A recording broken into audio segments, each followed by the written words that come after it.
Where's this? Kingswood. There it is. Yeah. Cortland Kingswood, who was very, very seriously injured.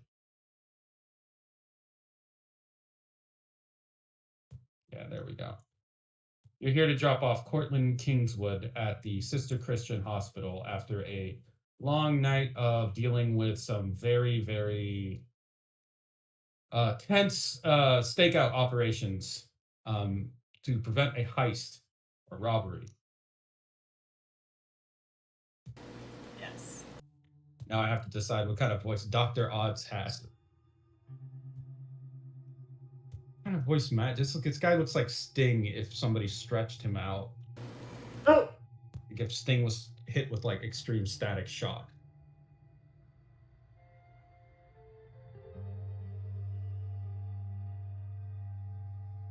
Fuck it. Your associate Dr. Odds, when you arrive at the ER, is hey, oh, what's this then? What happened to this one? What'd you do to him? Is this did you have to rough him up like this? This is nasty. It is. You can see that he's already pulling needles out of his head to stab into Cortland, causing him to relax, almost like acupuncture. hello, Dr. Odds. It was rubber bullets, and she hacks up an eel full of glass, some anti healing grenade. He scoops up some of that glass and looks it over. Oh, what'd you get hit with this? These munitions haven't been used since World War IV, you know. Ace is pretty rough. A thief had been using it. Interesting.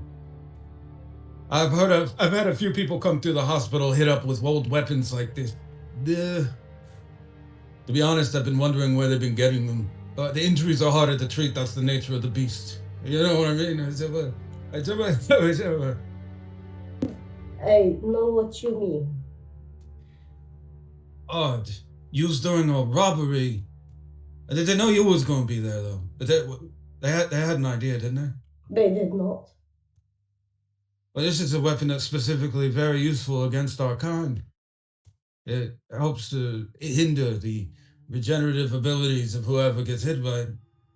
This sort of weapon was favored by members of the Knife Party during the first initial skirmishes against us, on the shores and everything. I wasn't involved, by the way, and nobody can say otherwise. He pokes another needle into Cortland's shoulder as it looks like Cortland is about to get up, causing Cortland to just go limp.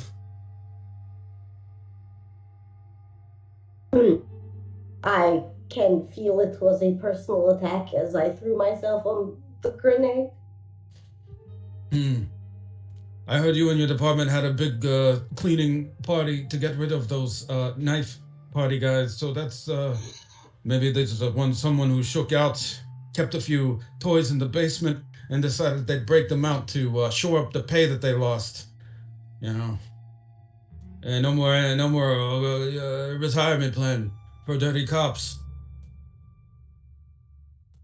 He pokes Cortland, and Cortland doesn't really jump or anything. He just kind of lies there.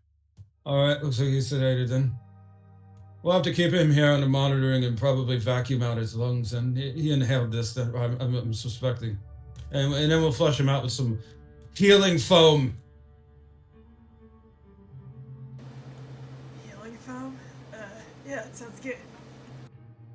No, it's perfectly safe. You ever had healing foam? It's just injected right into the lungs. It's there, and it just kind of absorbs a lot of cellular damage and then seals against the lung, and it scrubs itself out pretty much. It just, you cough out this like pink thing, like smoke almost after it's done its work. It was actually an invention that we got, thanks to the moon. It was actually a very smart chemist who used to work at a company there for the electric. For the energy and labor organization there, it's just the rumor is that all this work was actually done by a ghostwriter or intern, but nobody fucking believes that. This shit's like really good. Well, As long as it works. I mean, if it doesn't work, then it doesn't work. Then he's dead, I guess. I don't know. He just starts washing his hands. Oh, What about you, I speak? You want a shot of the old medical foam then? I would think I would need a bath in it. Oh yeah, that's fine. We'll just he kind of like walks over to what looks like a washing machine and pops it open with like a punch of the back of his hand, more or less. So I just crawl in. Just jump in there. Don't worry about your clothes. They'll come out smelling like bubble gum and it'll be fine. Okay. Is it not possible for mint? But I just like slide right in there. No, we don't. We haven't got mint. Not anymore. Not since the one time. He just hits the Oh. button. Too many people forget to brush their teeth and then put their head in the foam machine. Bubblegum's safer, more hygienic. Less people sticking their head in there because they didn't brush in the morning. You know what I mean? This guy over here, he points at you, Mikey. You know what I mean, right? You get it. Yeah. You're a weird fellow, aren't you? I- As he's saying that as Sure. I speak is being run around in this like spin cycle, and he's just standing there with Cortland line full of needles. Plus, bubblegum. Kids like that. I'm sorry, kids do? That's news to me. Don't they? He shrugs. Couldn't tell you. Don't know. Don't care. Hate kids. Smelly, and they're stupid, and none of their jokes are funny. I generally don't find them to be good company. Oh, well, that's good that they don't come through the ER much. He looks over at a scan. Oh, that's not normal at all. There is a diagnosis machine running over Portland. He takes the printout and just looks it over. Did you know your friend here is a cyborg? No. Yep. Can I talk while being spin cycled? No, he just punches the button and it opens up. I suspected him of being a clone. He might be, I don't know, but I mean, if you look at this, he just shows you his the scan. An arm comes out, putting like the most like healed eel up on top, so that it can like look over the scan while the rest of the hand closes it, so she can go back to being spin cycled. I quickly take an X-ray of Cortland shows that he has no brain. Instead, there are a couple gears inside there, but not enough to fill up a skull. It looks like it's part of some kind of metallic membrane on the inside of the skull. Interesting. Yeah, whatever's wrong with your friend here, I don't think I can fix that. I don't have any brains on hand to put in him. I mean, he was walking around and talking, wasn't he? Yes, though we have encountered some doppelgangers in the past. Is this similar? I've never seen anyone with a brain like this before, or lack thereof, and still walking around. There's something really upsetting about that personally. It's kind of an insult to the medical community, I think. Maybe I should just put him down. Please do not. Though That's he a can joke. talk intelligently. It's gallows humor, don't worry about it. I'm not actually going to kill him in the hospital or nothing. I don't Okay. do that sort of thing. I do not do that sort of thing. He looks at all of you. Oh, okay. That's good to know.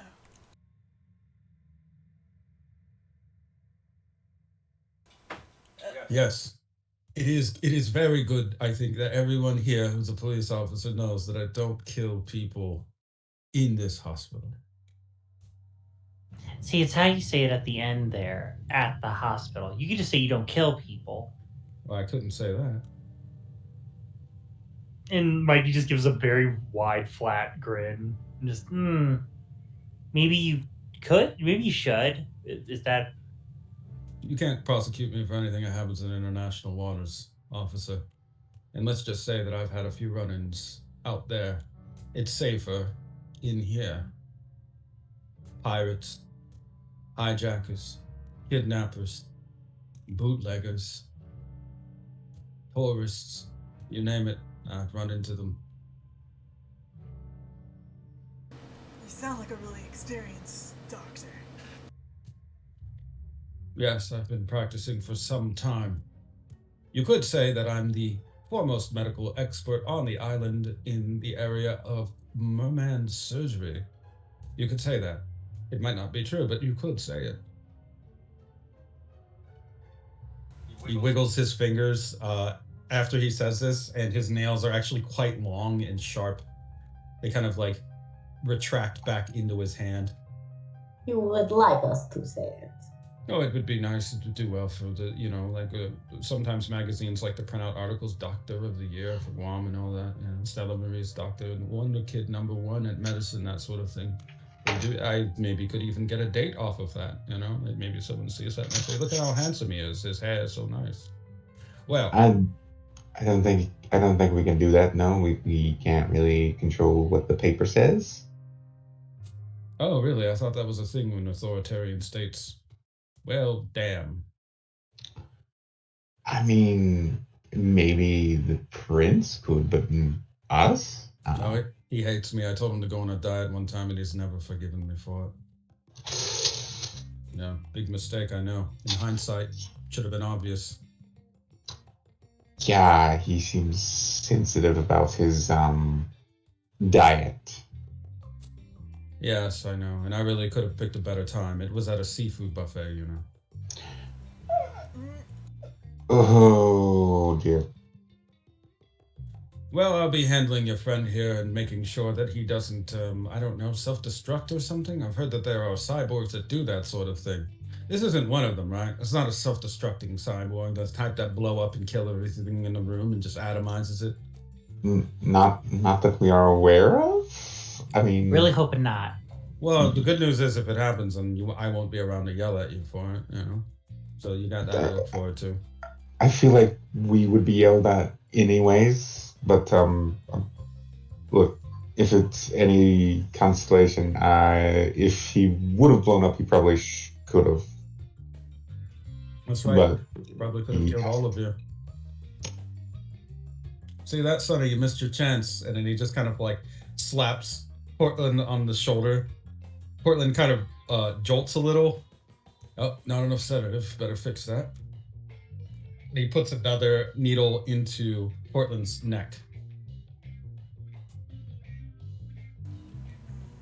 He is biological enough to be affected by your sedatives? Oh yeah, everything's flesh and blood, except for the brain. Like I said, it's empty. Noted. Yep, it's got good teeth. Looks like he's had a little bit of medical work done on those. Early analysis given by the scanner shows me that pretty much he's been in good condition his whole life. No major bone breaks, no long-lasting diseases that I can see or cellular damage to any of the organs that would indicate some kind of long or even hereditary condition. Veins are of appropriate width, obviously, because the sedative is now working. Very good. Also good blood pressure. And there is the odd thing that I've noticed. His heart, it always just beats like this. He like looks down at one of the tablets that's printing out it's like a display, electronic display. It's consistently the same BPM, even though he's fully sedated. Quite comforting, though odd. Yeah, he's like a clockwork man. He's a little Pinocchio, isn't he? You're a Pinocchio, you hear me? You are awake, aren't you? He just pokes Cortland again. Hey, wake up there, Pinocchio boy. We're gonna go get your wish from the old blue fair. I'm kidding. We're not going anywhere. You're not going anywhere. I might go somewhere later. Maybe get a bite to eat. So, maybe a drink. Any idea where his thinking center might be? No, not a clue. Have no idea. Never seen anything like this. And quite frankly, it's so odd that I'm starting to think the machine might be on the fritz or something. But either way, I will be sending this up the chain to see what anyone else thinks. He looks over Cortland one more time. He says not military of any kind, is he? I don't think so. We only know him as a private investigator. Ah, PI. Makes sense. You see, he keeps his head up and empty, so that's where you can put all the clues. It's really quite. It makes a whole lot of sense, actually. All right, then. I'll be running some more analysis on him, but otherwise, all his blood work looks mostly fine, except for, of course, the any of the agents that he might have been caught on and the weaponry used. Rubber bullets were just rubber bullets, and there's a couple broken bones, but they should be set pretty quick. We have pretty good grafting technology to make sure that any shattered or fractured ribs are just smooth right over. Rather painless, not like the old days, I hear.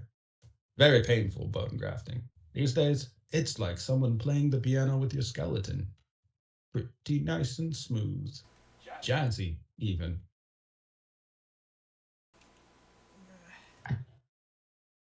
That's good to hear. Indeed, it is. I mean, unless you like the pain and the torture and such. I mean, there are some that are into that sort of thing. I'm not. Never have been. I'm sure there's a couple of those. If that's all, then I think that we're done, and you can come back to check on the patient or question him whenever you wish. I mean, after he's gone through a couple interventions, surgeries, medical procedures, invasive medical procedures, highly invasive medical procedures. Just do what you can to save him. So,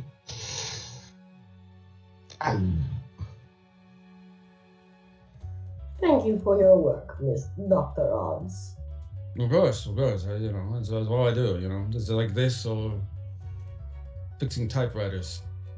I'm also pretty good at that one. All right, Nurse Evans, we need to probably get this guy on some kickapocanol and 5 cc's of Libigate. Yeah, Libigate X. Actually, we're gonna need that. You know generally that those are what those are for ice speak. They're just one's a we'll say an antibiotic meant for dealing with organ damage, and the other is a sort of cleanser that is placed before the medical foam, as mentioned, is used. So it seems like they're good. Dr. Odds is an odd fellow, but he should be all right to handle this situation. He is good as a doctor. He's a good enough doctor. He's just a little odd, like everybody else. A little off. With that in mind, though, you guys are. Is there anything else you need at the hospital or would like to check in on or with? No, that should Okay. be fine. All right. Dr. Odds will, of course, be a future character that will show up every now and again. For now, he's just under. I should probably just make a folder for little NPCs around the city of Guam. He would obviously be one of them.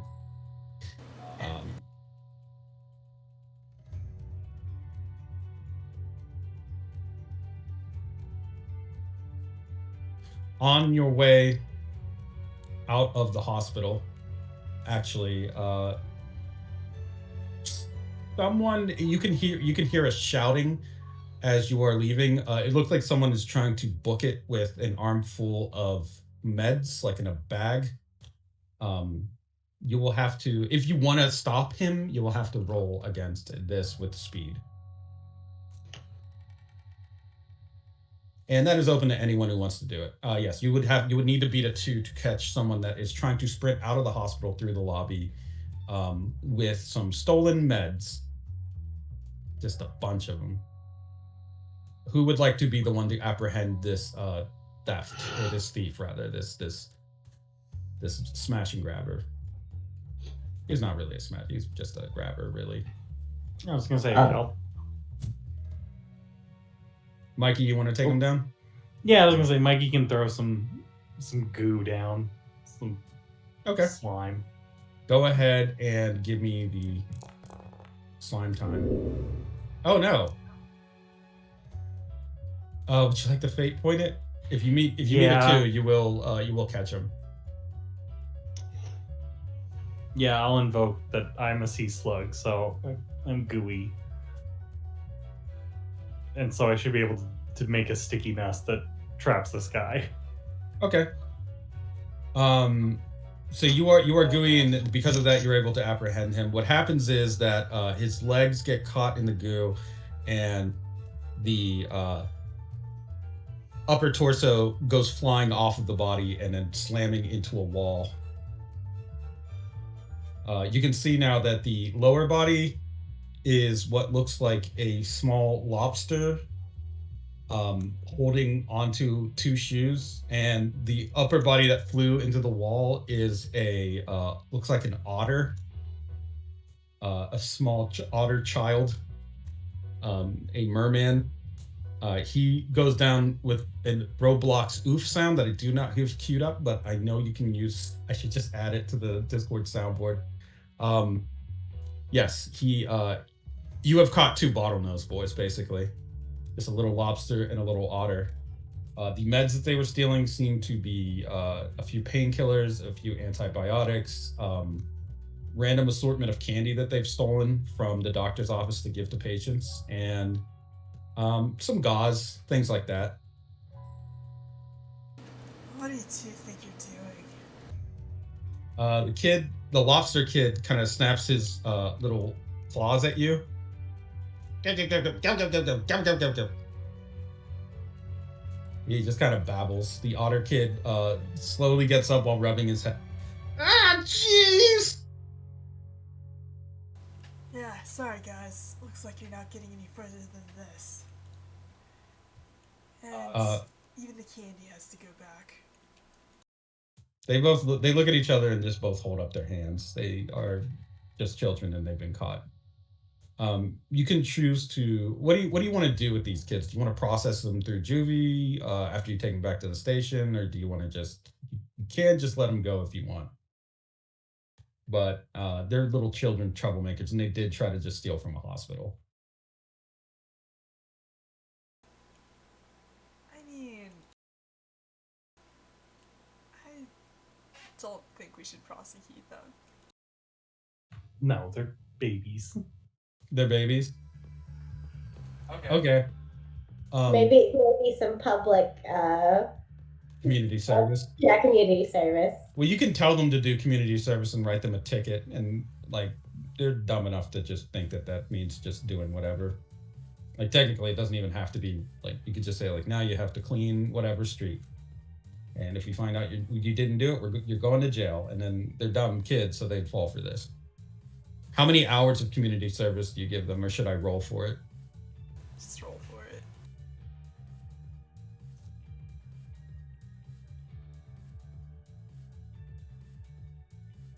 Okay, That's no, 6,000,000. no. 58,000. That's in minutes, right? 818 hours of community service. What? My God, you guys are monsters. I was gonna say 4 hours, but I also called out the roll, so I don't know. Oh, I guess direct them to the House of the Rising Sun because they're going to be working a while. Shit, might as well. In tears and beside themselves, they resign themselves to a life of service to the community. Although the candy would have been sweet if they had gotten away with it, and the medicine would have helped their brothers and sisters in the Bottlenose Boys. They now face a lifetime of basically imprisonment. So they need help with are their brothers and sisters sick? Yes, after very easy pressing, because now they're both crying because they have 6 billion hours. They would inform you that their brothers and sisters in the Bottlenose gang have been involved with some scraps in the trenches, and they wanted to get medicine for the ones that have been seriously hurt because they are not going to go to a hospital. They're afraid of coming to hospitals actually because Child Protective Services will snatch them, especially if they're found with, what look like wounds from fighting, which is exactly what they've been doing in the trenches, especially lately. Can I volunteer to go down? Let's just go to the trenches and check in on that. You absolutely can do that. Would you like to deal with the trench warfare major case right now before you go on to create other major cases? Sure. Oh, this is the related Dolphin Boy case, because yes, This is the KLP and Dolphin Boy case, yeah. yes, I was interested in that. So Okay. Then we will break out that case, and it's presumed all of you would be going to the trenches, I guess, to investigate this, what's going on there. You've been there before, obviously. Yeah. I peel myself out of the spin cycle and dislike that I smell like bubblegum. The trenches are divided into two different, we'll say districts, sub-districts, the lower and the upper trenches. Upper trenches is where you guys dealt with, we'll say, the soft cell raid and the where Maddie was. Lower trenches is usually where KLP runs. It's a little bit closer to the mainland and into the shore. It's kind of like between the two, and it's also where there's a lot of cliffs that basically hang down, like chains hang down off of them that allow people to go up and down. And also, if you owe money to somebody, you might get hung from one of those. There is generally it's a very kind of treacherous area in a way, especially if you're a drunk or you're clumsy. You may take a tumble and roll down some steps and not have a good time. It's very much like a hilly, vertical kind of like area of the trenches. It's this part of the trenches also where there's a lot of gangs that have been known to fight, because this is a very good smuggling spot to get drugs in and out of Guam and the trenches specifically. It's also the cliffs are positioned in such a way that long range surveillance actually is very difficult here. Like, you could think that you're watching a cliff and seeing if anyone's scaling it, but you can't see the other side of it because it's a fold or a dip. If you have the right camouflage, if you are experienced, you can climb up those treacherous zigzag formations within the cliff sides and get there, no problem. Get drugs in and out of the city. It's also overlooking, we'll say, Gutter Town as well. Like, it's basically Gutter Town is below this. This is, people will throw stuff off of the lower trenches and it just lands in Gutter Town, which is why Gutter Town is also filled with trash. Oh. And occasionally a person would get thrown down there as well. Oh yeah. Oh,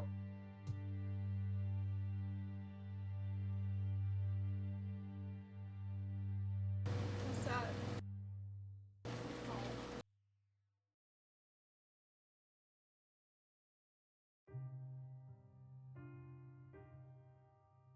Let's see if the Midjourney will make a cool picture for the trenches. I'll just run that through. Anyway, who's taking the lead on this investigation? I guess Enya can. Okay, Enya, you will be the case lead. That just means you get a small advantage on some of the rolls here.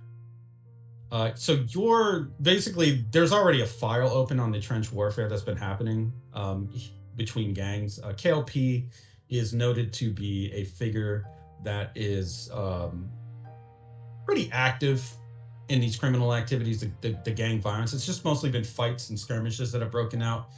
There are members of many different criminal organizations currently that have either been folded into some other gangs, or they're kind of like, basically there's so many criminal elements that have either been disenfranchised due to the loss of the Valentine clan, or they've just kind of been gathered because your one-time associate and occasional contact of Blue, Rumor Rascal, has gone missing at the moment. So because he's not there, and because the Valentine clan is no longer there, there are like big outbursts of what is basically a reorganization of the criminals within Stella Maurice, and probably over most of Guam at this point. This sort of chaos does absolutely happen after anyone in your department has made a big enough bust. So it's happened. There's precedent for this sort of thing. But current This one involves also like the mermen of the area. So KLP is a known person of interest, and the Bottlenose Boys have been getting arrested quite a bit. Aside from the ones that you took in, we'll say over the past few weeks, it's been about, we'll say like a handful. So maybe I'll just roll for it.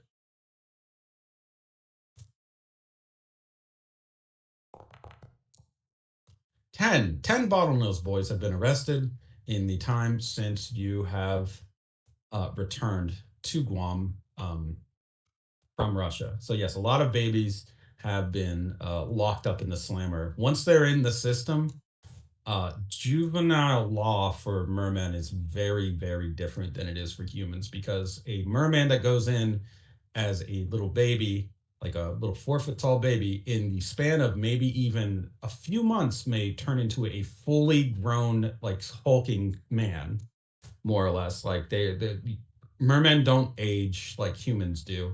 They don't grow up like humans do either. Some of them start out as full adults. Some of them stay kids for a long time, aging more naturally. Some of them, due to environmental pressures, will rapidly age, either to adulthood, or they will just straight up. Some of them turn like older looking even, and they could be at the same age as like any of your characters. So there's really nothing consistent about it, other than that it is consistently inconsistent. With that in mind, so you basically have a few different angles that you can use to pursue any potential leads on this case. You can either try to track down KLP directly, or you can try to talk to the locals. You can wait and see if you find any actual outbursts of gang violence. What do you guys? How do you want to handle it? And you are the case lead, so what do you like? We really couldn't ask the Dolphin Boys that we have with us to lead us to like their hangout. Oh no, they're not going to do that. Even under threat of death, they will never reveal the location of KLP or where they like to hide out. You can always test to see if the threat of death will get them to spill, but they're a little street gang of little kids. They just it's a loyalty thing. You gotta understand.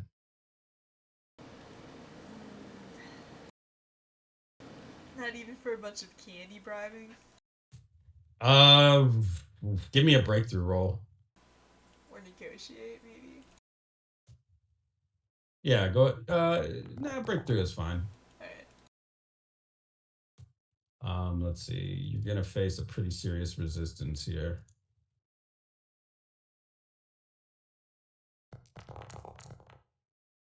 That is a 2. Yeah, they'll fold for candy, no problem.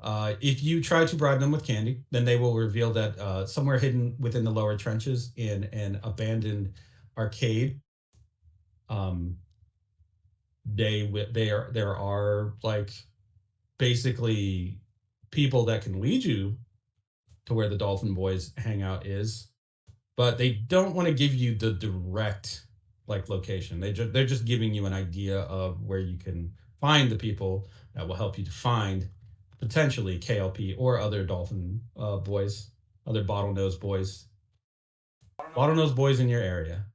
Yeah, it's fine. Alright, arcade time then. Alrighty. Taking a trip to throughout the lower trenches, you obviously all have been here before. Well, you've been to the upper trenches. The lower trenches are a little bit different, a little bit more openly hostile towards outsiders.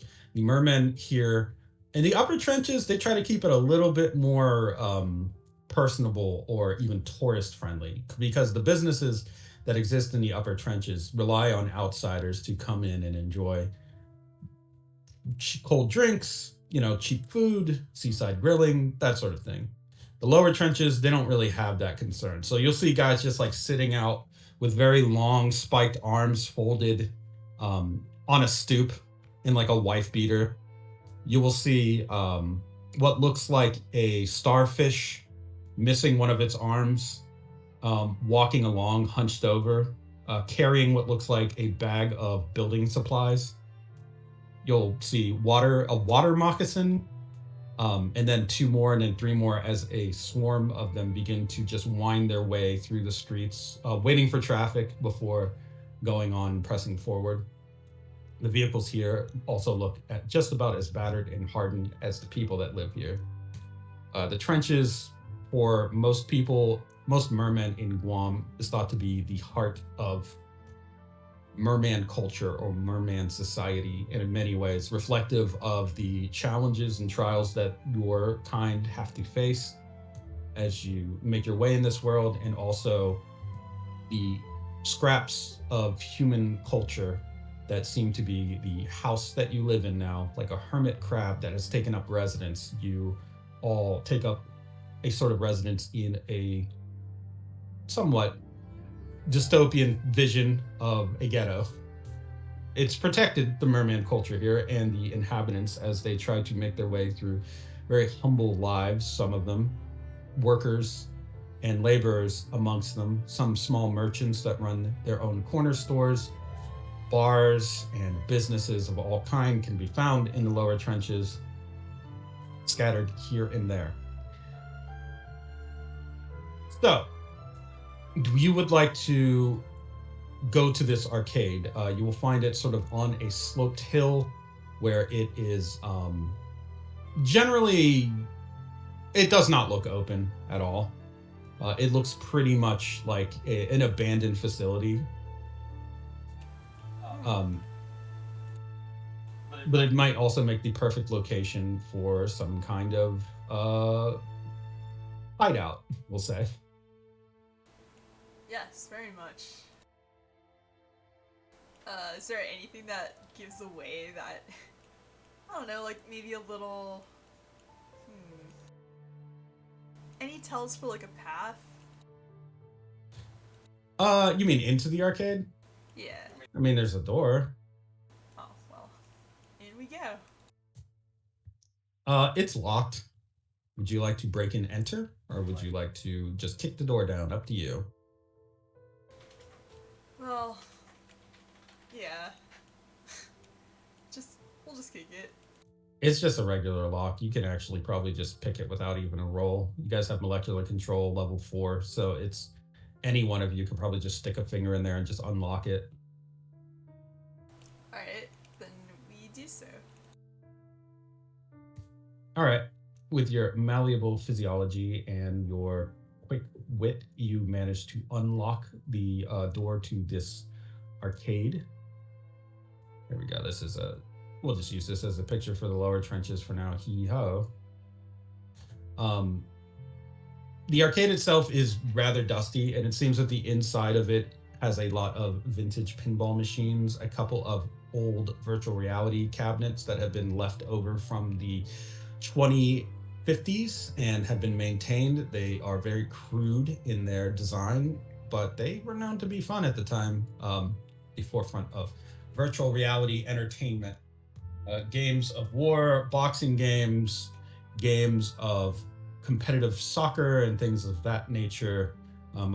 The one thing you'll notice of this arcade and the many games that are within it are that many of them are themed after war or battle. Battle between forces, battle between different teams, all of them really, though, reflective of competition and having to win out in the end. These kids are kind of surrounded by all of this all the time. There should be some more lighthearted games in this thing.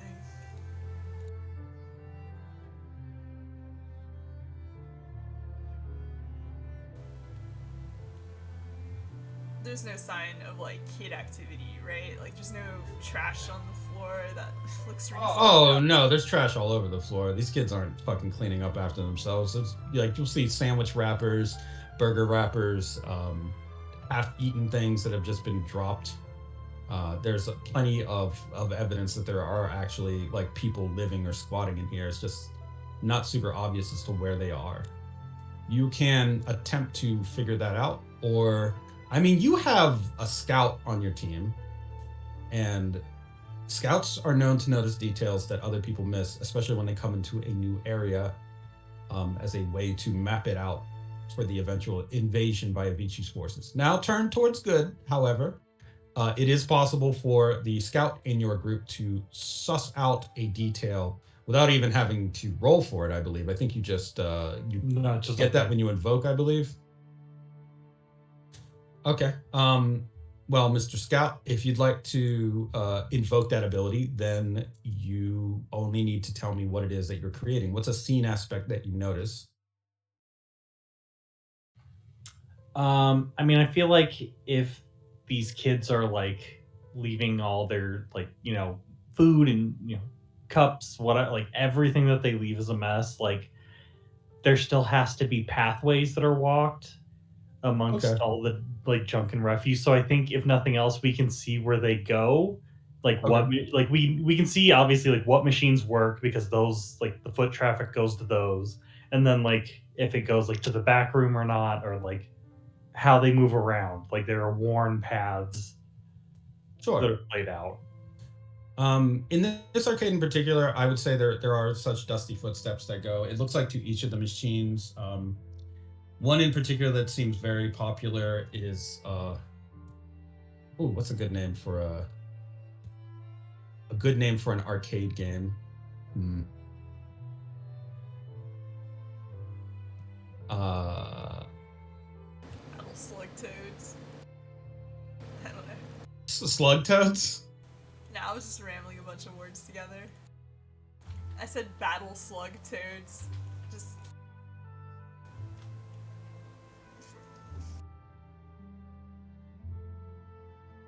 Toad Punchers 5. great. It is a game where people team up in a sort of semi VR AR rig combination, put on fake gloves, and punch giant colorful frogs. The kids seem to really like this one. Um, Aw. you also notice that the size of the punch gloves match the size of KLP's fists. So it's easy to draw the connection that this lets them pretend that they're like their big brother and punch really good and hard. Other than the Toad Punchers 5 arcade cabinet, there is we'll say, a vending machine that is stocked with what look like healthy snacks that also has a lot of foot traffic. It's got like diet, low fat, low sodium seaweed fries, stuff that's sure friendly, I guess, for mermen to eat, but even you, Mikey, as a vegan or vegetarian, you're a vegan, right? Yes. Not that it's not too important, but yes, even you as a vegan might be like, these are very bland. Um, but it seems very popular. There is one single candy bar in the machine, and it is on this button.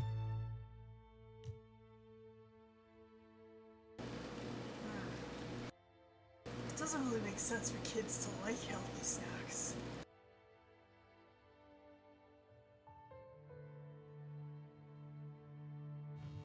Do I can I see on the like the pad for like the vending machine what number of letters are the most worn? Only K4 has any kind of like Yep. everything else is covered in dust. Yeah. Then I'll I guess if it takes money or whatever, I'll take K4. Okay. Sliding that aside, you can hear music coming from the interior of what is behind the vending machine. It's a stairwell that goes down. There are a few lights that can play against the wall, and you can also hear crunching noises. It seems that there is somebody down there. Oh, I found him. Oh, good work, Mikey. Oh, yeah, no problem. And I'll just slide the door. Okay. Are you guys going down the stairs to the interior of the Bottlenose Boys HQ, or would you like to scout it out first, scope out the scene, pump up the jams? I mean, I guess we could like sneak. I can turn into 2 different children. True. That is true. You could try to sneak in there as 2 different children. Okay. Would you like to do that? I like this idea. Okay, yeah, sure. Hello, how do you do, fellow youth? So you just totally normal child. Okay. We are totally normal child. So you get down there. You see that there are, we'll say, we'll say there are 4 Bottlenose Boys currently down there.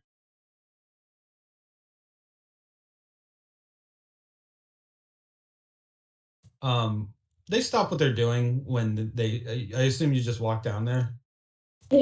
Sure, yeah. They're seated around a table. One of them has a cigarette dangling from his lips. One of them is loading a 9mm pistol. Another one is flipping around a butterfly knife. And a third, the last one seems to be trying to rig up a homemade improvised explosive. Oh no. They stop what they're doing and just stare at you. I'll just creepily stare back. I was looking for some candy.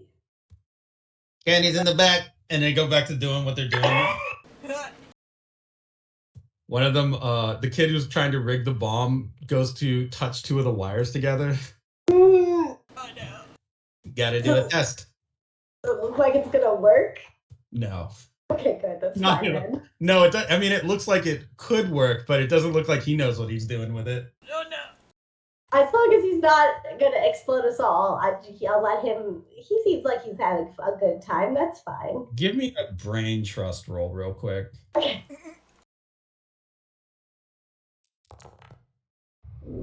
The 3, yeah, you can tell he is going to. That thing is going to explode as soon as he touches those wires together. Oh no. Yeah. I'll. Can I stop him? You can if you want, but engaging in any kind of hostile action against them may blow your cover. Can I? Because the electricity is gonna go through them, right?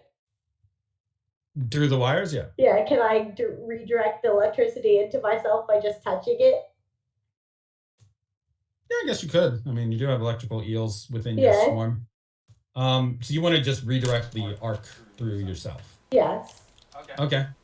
So you just like stick your finger in there, I guess, and before it touches. The kid who's working on the bomb says, "Hey, what's the big idea?" You're gonna explode us all, you dumb idiot. Nuh-uh, I read about how to do this. It's in this magazine. He holds up a copy of Scorpio magazine. They started printing bomb instructions and weapons and stuff, so we're just using it. You're definitely gonna explode us all in here. I just have to follow the directions. Now, let's see. This thing says 4mm. What's a millimeter? Is that like 1,000,000 meters? That's probably what that means. All right. Like 1,000,000 millimeters apart, like your brain. They all start squawking and squeaking at each other. The guy who's rigging the bomb is like, "Hey, come on, knock it out," and then throws his head back and goes. They stop what they're doing for a moment to have a raucous round of laughter. It seems like though the one that's loading the gun also it's a very real handgun that he's loading. Actual real gun. Actual real gun. Let's put on some dramatic music. Yes, these children are all playing with very dangerous things. So if you still have, well, I'll just type them out.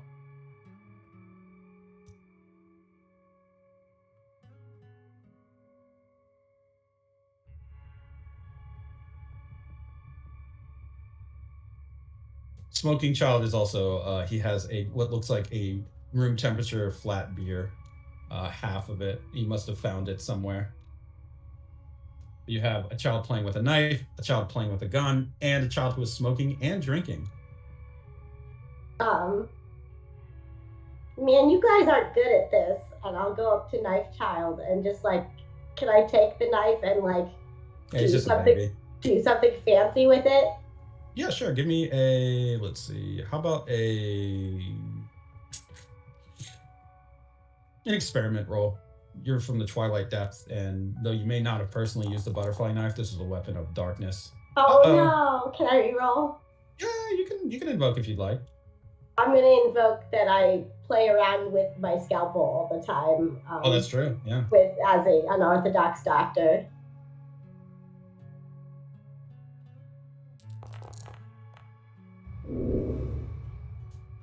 I'm gonna give you a compel here.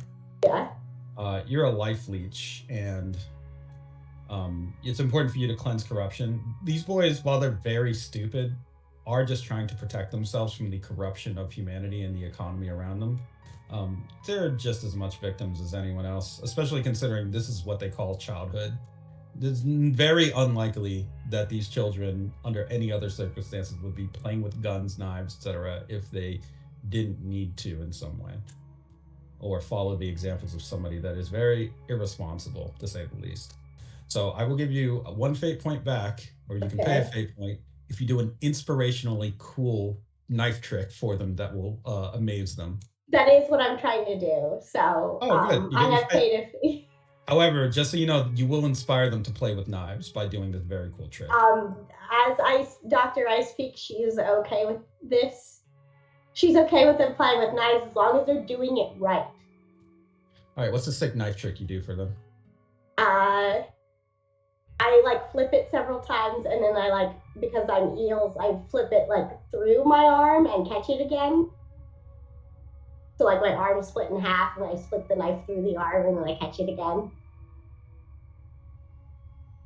Nice.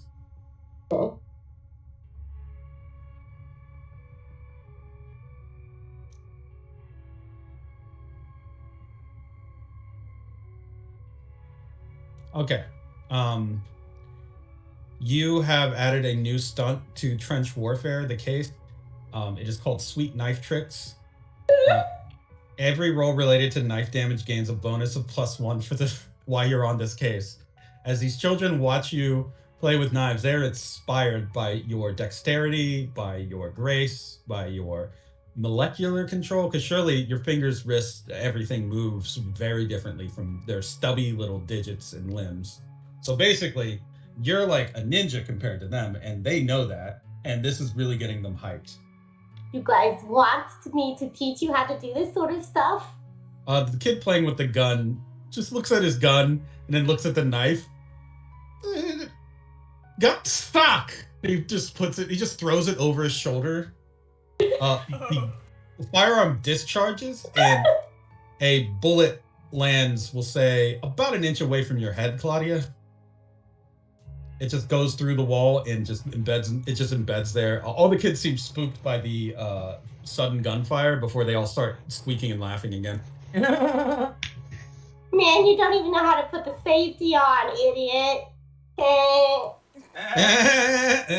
They all start just laughing to one another, very, very, very vigorously. I will though walk over the gun, and the gun will disappear into my body. Okay, that's fair. You will have the gun disappear into your body. I will tell you, once that gun went off, who among you is the most spiritually connected? I guess that would probably be Enya, right? Enya or Mikey.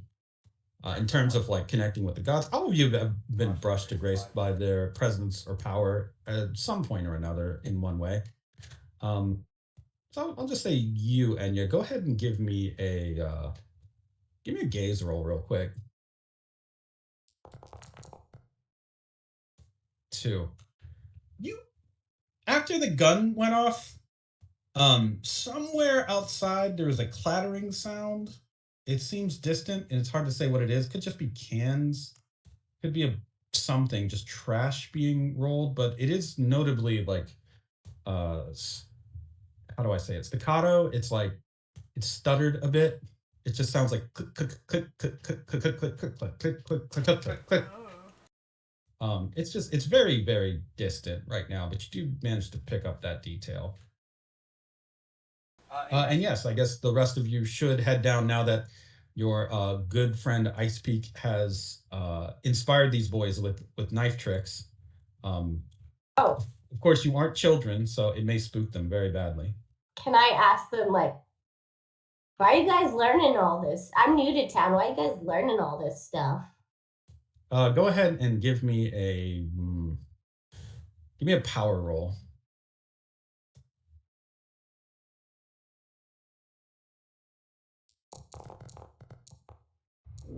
Eh.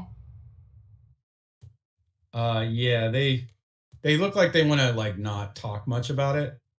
You're free to invoke to overcome their resistance through some way. Just let me know how you do it. I'll just use my Twilight Depth and be like, because I'm really good at this shit. Ah. They seem thoroughly impressed by this. About time we started getting some new muscle around here. Everyone's just, doing their best, but people are getting hurt, and people are like, gotta, get food and water. And like, we also gotta have people scouting, and we need guards, and we also need a sniper, like a really cool sniper. And now we have a knife person, which is, you need that. Do you do throwing stars at all? Or because we don't have a throwing star guy either. You could be a throwing star guy. I know some adults that are really cool snipers and dragons and shit. That's pretty cool. We got 2 nunchuck guys, which is really good. Do you want me to introduce you to them? Yeah, you should bring them around. They work for, like, we don't have a lot of money right now, but we're gonna probably rob a few gas stations later. The one kid who was playing with the gun goes to look for it. Wait, where's my gun? How are we gonna rob the gas station? I know these guys, they'll probably do it for free. They all look at you. Really? For free? Yeah, they're like really good heart, like they're bleeding heart idiots, you know? They all huddle together. You hear they are not very quiet. Like, what do you think, guys? Do we let them in for free? That's a really good price. It's 0. That's like nothing. It's like it'll cost nothing. That's what free means. The other kid's like, but I've been working on my nunchucks all day, and I wanted to use my nunchucks. Are these guys gonna come in and use their nunchucks? Or what, do they got a ninja? If they got a ninja, we're not even gonna be able to watch. You can't see a ninja. And they all just agree, can't see a ninja. Can't see it. They look back at you after they've had a discussion. Fine, bring in your boys. Yeah, we're gonna get some real muscle around here, some heavy hitters, some trained professional killers. They are stupid adults, though. Oh man, this isn't like some kind of scheme to try to get us to read or anything, right? Because you know the last time they sent a social worker here, we beat the hell out of them. Yeah, we beat them up real good. Broke both their legs.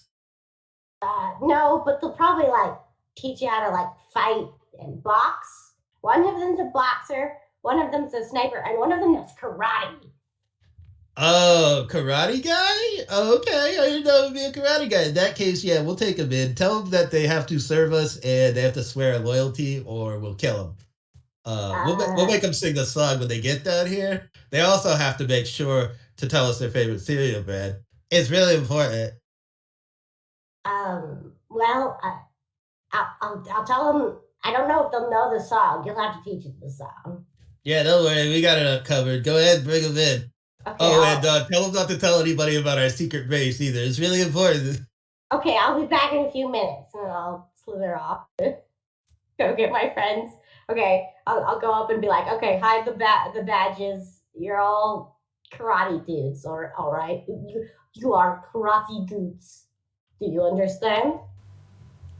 How hard? Yeah, totally. Full some Yeah. kids. All right. I think with our level of molecular control, Mikey would just push his badge in, just right in, just gets sucked in. Yeah. You guys can sort of shrink down a little. It's tough because it's like compressing your body, but you don't have to be like very big, imposing adults. You could just be, I don't know, it depends on you. You can even make yourselves look cuter or more kid friendly if you'd like. Yeah, I think Mikey would maybe even try and maybe stretch himself out even further to look more gangly and like Shaggy from Scooby Doo, kind of lanky, just really ridiculous, All right. Then, but not horrifying. The thin line. Like your legs are so like your calves are somehow bigger, and you're like you got bell bottoms almost, and like just weird. Or like the kind of- silhouette of like the thing just stretching. Yeah. That's normal for them. Once your crew gets initiated to their crew, first of all, they're away from the table, and they are all standing up.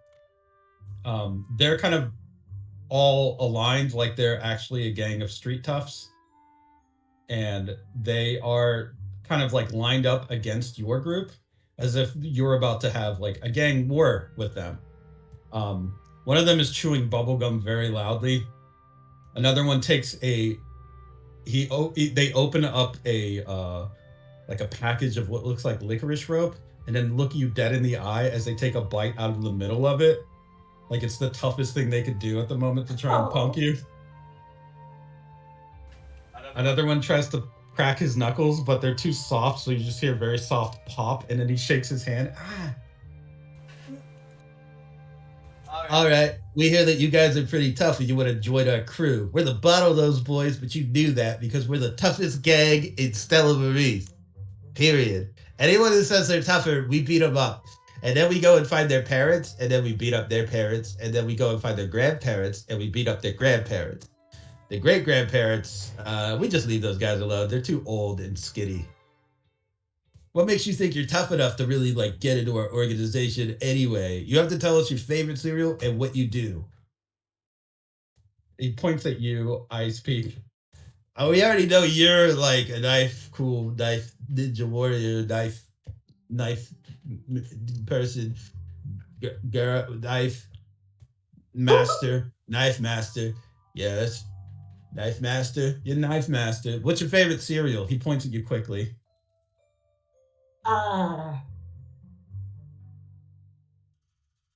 For a person who doesn't eat cereals, she's sweating and kind of like looks over to Mikey and then looks back and goes, I just like sugar and milk.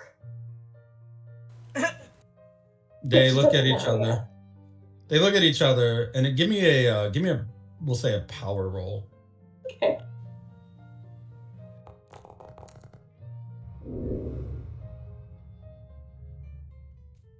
Oh, what the heck? It didn't save my sheet. Oh well. Doesn't understand. What the fuck? Yeah. With that roll, they will probably let's see what they do real quick.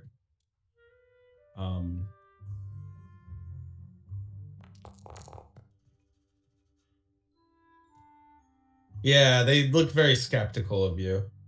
Oh no.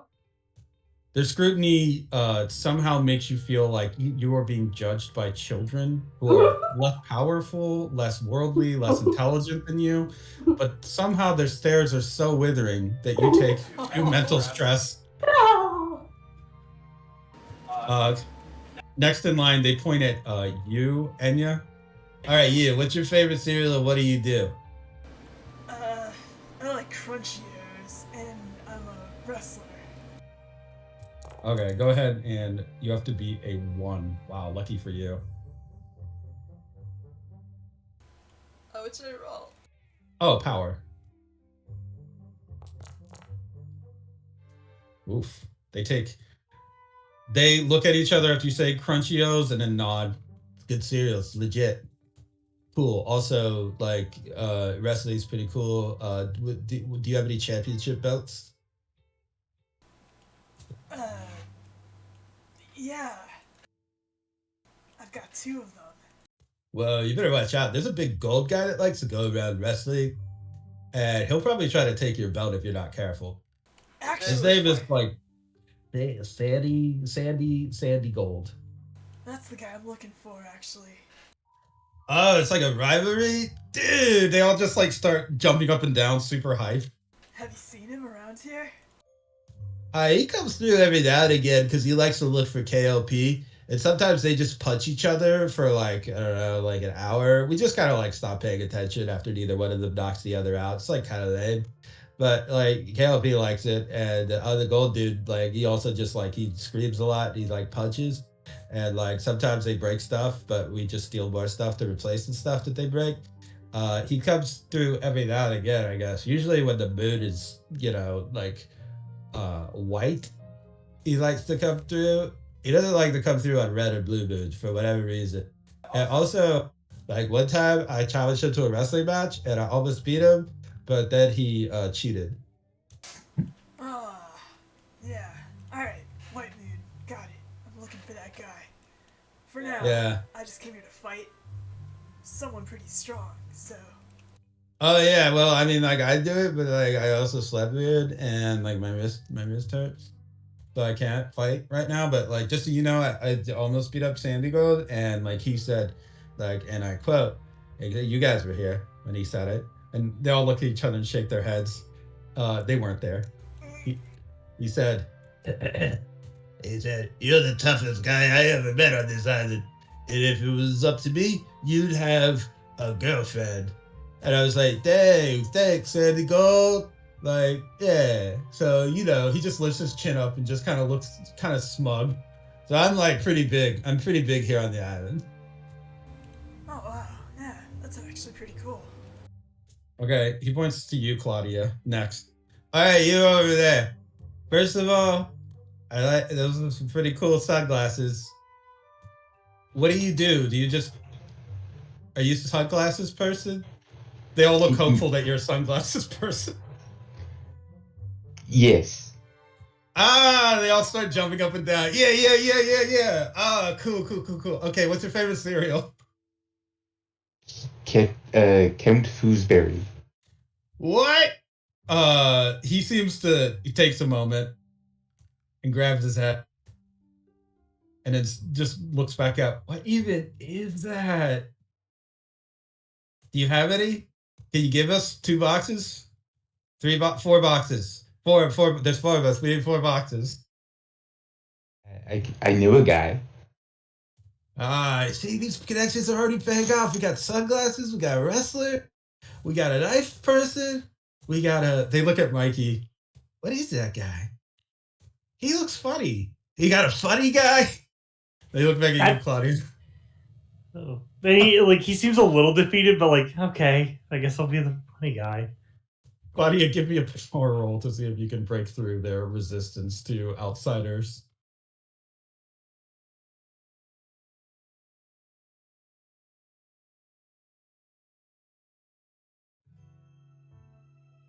Power.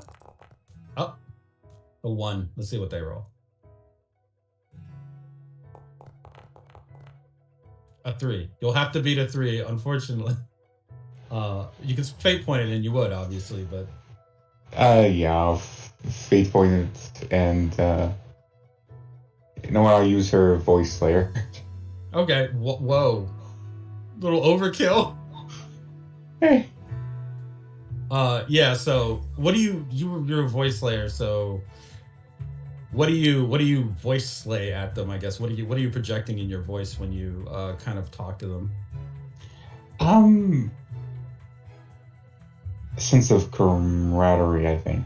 Just like minds think alike, kind of thing. Okay.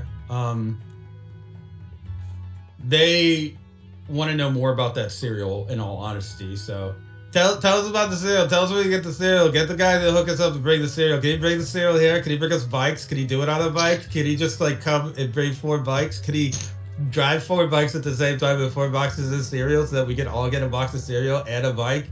Like they're pretty hyped about the potential, and you can tell that their little heads are running amok with dreams of free bike and free fancy cereal. That's probably very sweet, and they shouldn't have it. She will definitely give them the number of the guy she knows, which is probably like some street vendor or something that has it or something over in the trenches. Good. They'll point at you last, Mike. All right, funny guy. We can tell that you're the funniest guy here. They all look at you in anticipation. Tell us a joke, funny guy. Come on, you got the comedian. You gotta tell us a joke right now. If you'll tell us a joke, we're gonna beat you up. Tell us a joke. Tell us a joke. Tell us a joke. Tell us a joke. Tell us a joke. They'll start just jumping up and down. Okay. What do you call a factory that makes okay products? What? It's called a satisfactory.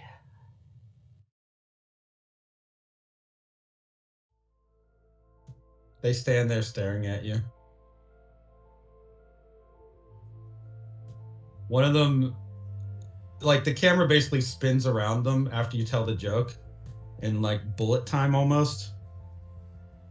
And you can tell the first one to realize it is seized as he clutches his chest and tries to point at you. Huh! And he starts to just like, give me a power roll, basically. All right.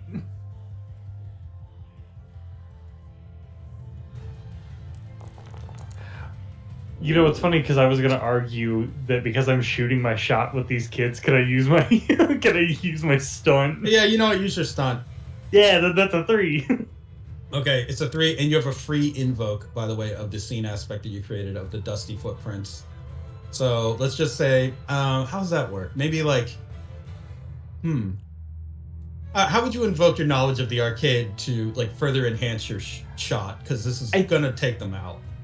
Maybe there was a game named I was Satisfaction. Well, no. I was gonna say, if anything, there's probably like old comic books and things like that. He probably read the joke, like just shit. like you know how like or like there's probably like a Laffy Taffy wrapper, you know what I mean, that has a fucking joke printed on it, and he just like memorized it and just like recalled it with his perfect, you know, Eye Scout knowledge. Which is like, Yeah. So after the first one freezes while pointing at you, his friend turns in slow motion and then looks at you. And this is all happening in slow motion, I guess, to you, as now you maybe feel a little bit of what it felt like for you to fight like Vanilli, to be on the other side of it. Because the devastating blow of that like psychic attack of a joke causes this next one to realize what's happening only too late. He actually almost tries to turn to leave, but then falls, collapses onto his knees, hands and knees, and just it seems to be defeated. The remaining two, like, look at one another, then look at themselves, and then look at you with resolve, and try to grit their teeth and just clench their fists as if trying to fight. I don't get the joke. Oh no, I do. The last one standing, it's like almost like winds are blowing him away as he tries to shield his face. He's trying to step forward towards you, but like the force of the joke is slowly pushing him away. No, it can't end like this. I have to leave a warning for the others. He reaches into his coat and pulls out a piece of paper and writes down with a crayon, "Funny joke, don't listen," and then crumples it up and throws it at you, Mikey, and falls over as he's throwing it. Can I catch it? Yeah, you can just it's just a little balled up piece Yeah, of paper. I just take the note. They are defeated. They have been taken.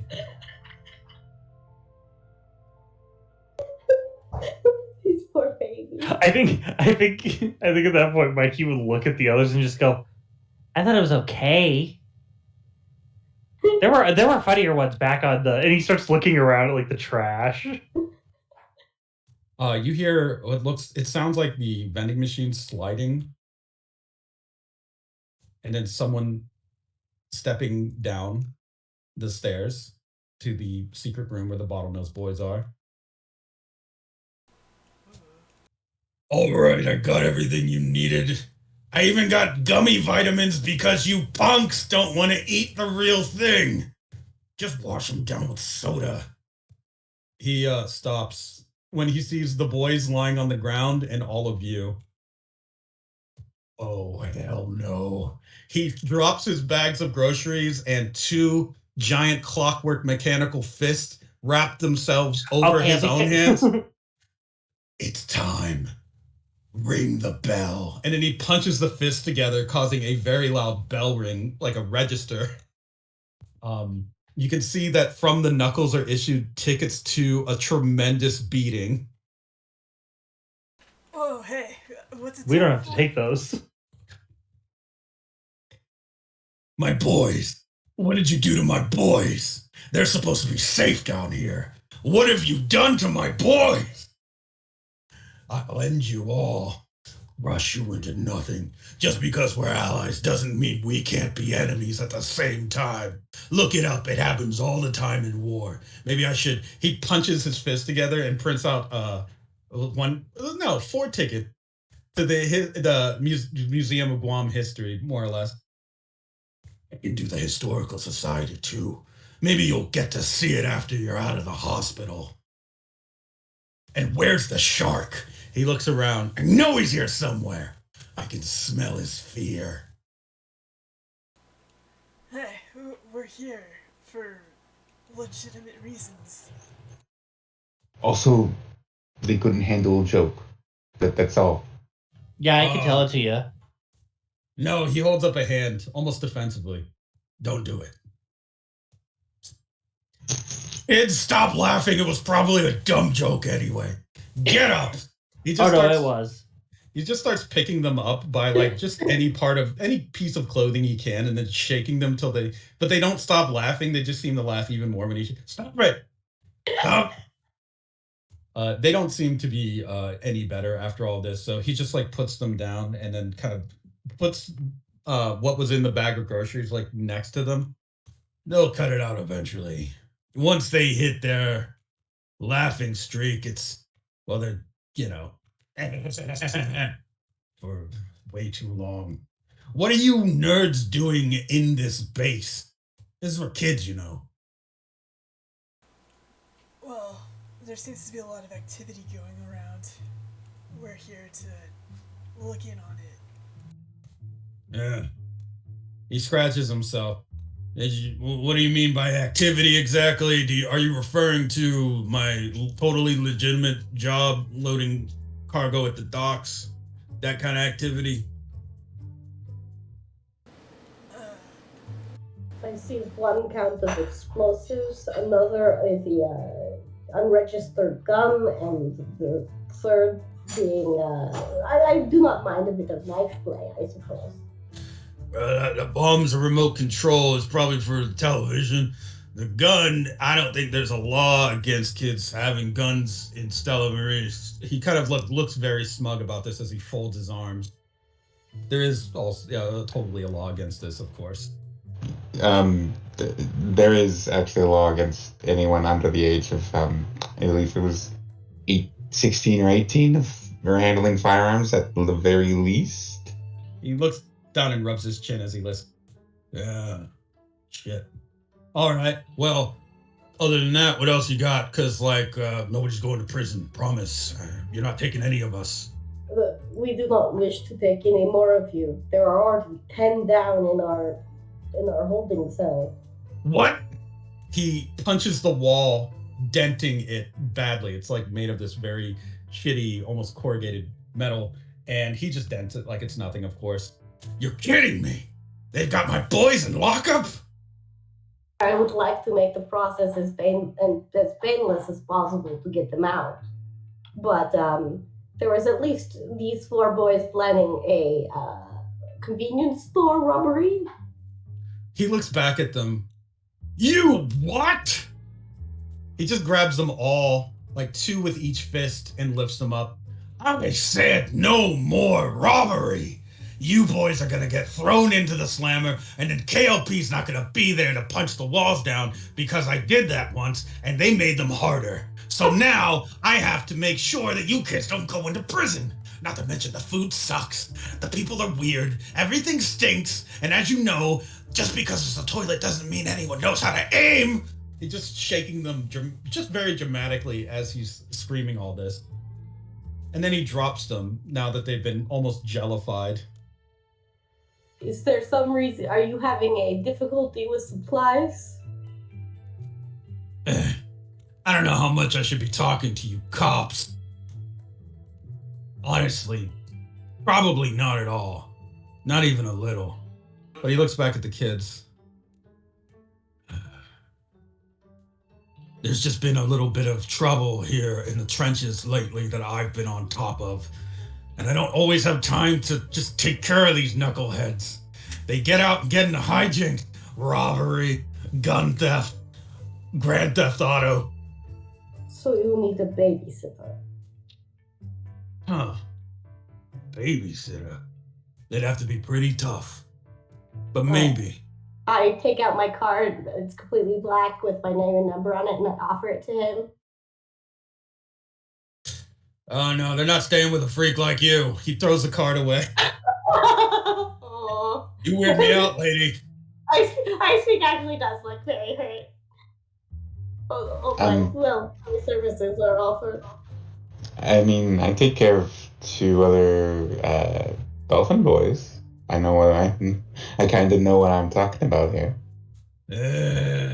KLP just kind of sidles up to you while giving you a stare. You're not sure if he's looking at you with his eye or his false eye, but it doesn't matter. It's still, you're staring in the face of a very large, enraged orca man. And then he snorts very loudly, hard enough to move your hair when he does. Okay. What, like for like $1,000 a day or some bullshit? This is a shakedown, isn't it? No, I can take care of them on the weekends and anytime I don't have a lot of work on me. Okay. Kind of snorts and then just like looks at the kids. You know they're like a lot of trouble, right? I know. I am very well aware. Okay, but if any of them go missing or start talking about any weird religious stuff or you try to do any experiments on them, he looks at you, I speak, and then he continues. Or you try to make them like some kind of veggie eating freak. He then turns to slowly stare at you, Mikey. What? You smell like salad. I mostly I made up a plan. Okay, you know what? That's fine. May I ask you for the difficulties in the trench? Oh, he kind of like actually starts looking away and looking kind of shifty. Probably just like some guys that just party a little too hard and cause a little property damage. I mean, I don't really talk to cops, and snitching isn't really a thing, so, I'm taking care of it.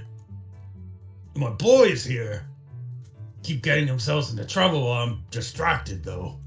Some of them have even tried to join in helping me to take care of the drunks and the car robbers that are in the neighborhood currently.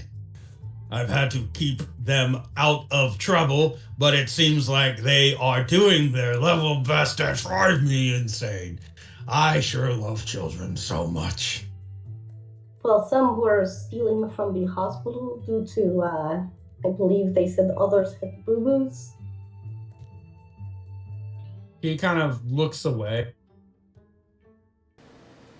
Look, we're here to help.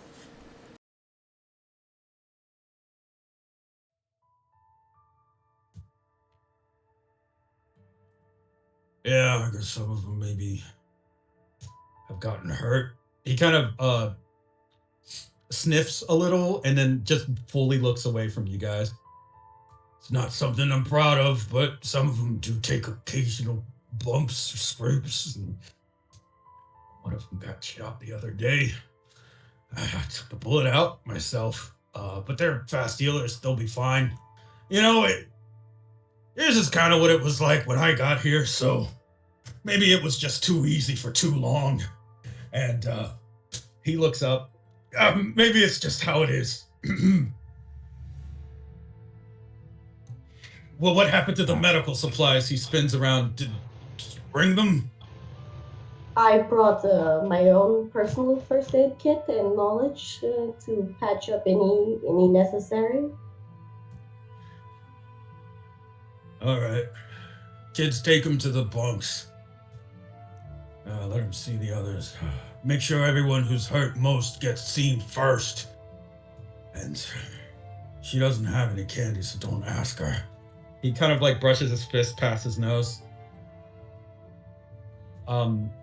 With his instruction and the Bottlenose Boy finally having composed himself, he does bring you to a back room where there are rows and rows of bunk beds, some of them occupied, some of them empty. There are baseball gloves hanging off of a few, a pair of foam covered nunchucks. There is a hockey stick that looks like it's been taped up with a rock kind of just taped to the side, probably an improvised melee weapon. And then finally, in some of the beds, there are a few children that are lying with bandages wrapped around them, legs, arms. One of them has like a the stint in the what looks like a makeshift cast. This is basically like a sick orphan scene, more or less, with some of them. Like they're just lying there. Some of them are playing little handheld games that barely work and like fizzle out after a few touchpad motions.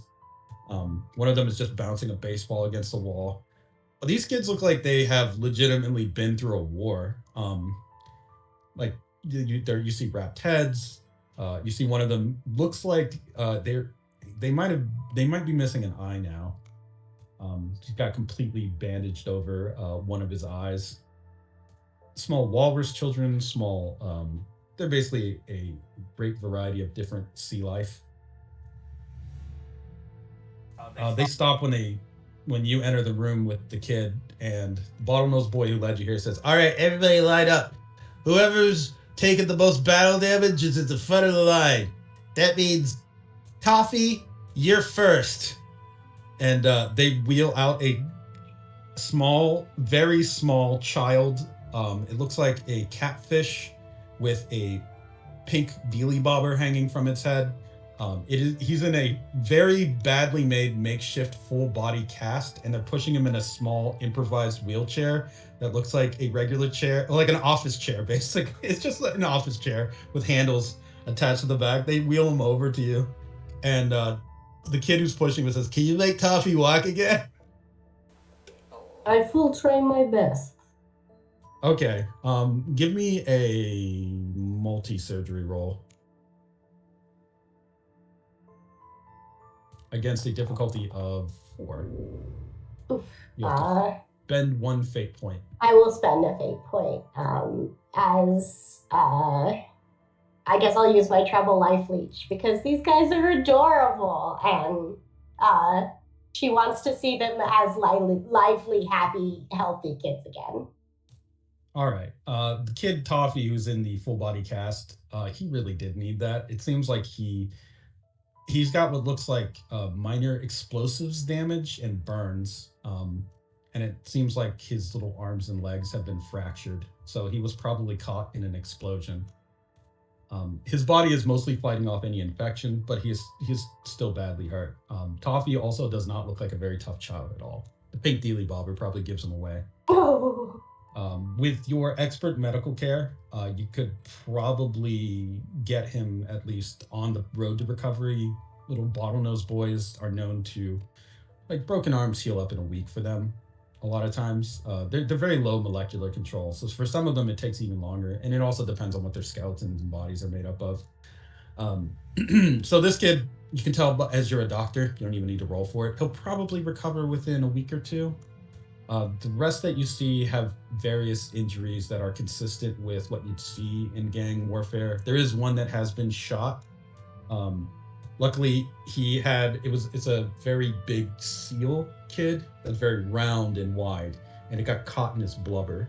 So he's actually fine, but the other kids have drawn dramatic like damage lines around the bullet hole with marker to make it look like tougher and more dramatic than it was. Of course. No, he's mostly fine, but he does complain to you that he is feeling very down, and he doesn't know why. There's some kids that have ringing in their ears from being exposed to loud bangs and explosions.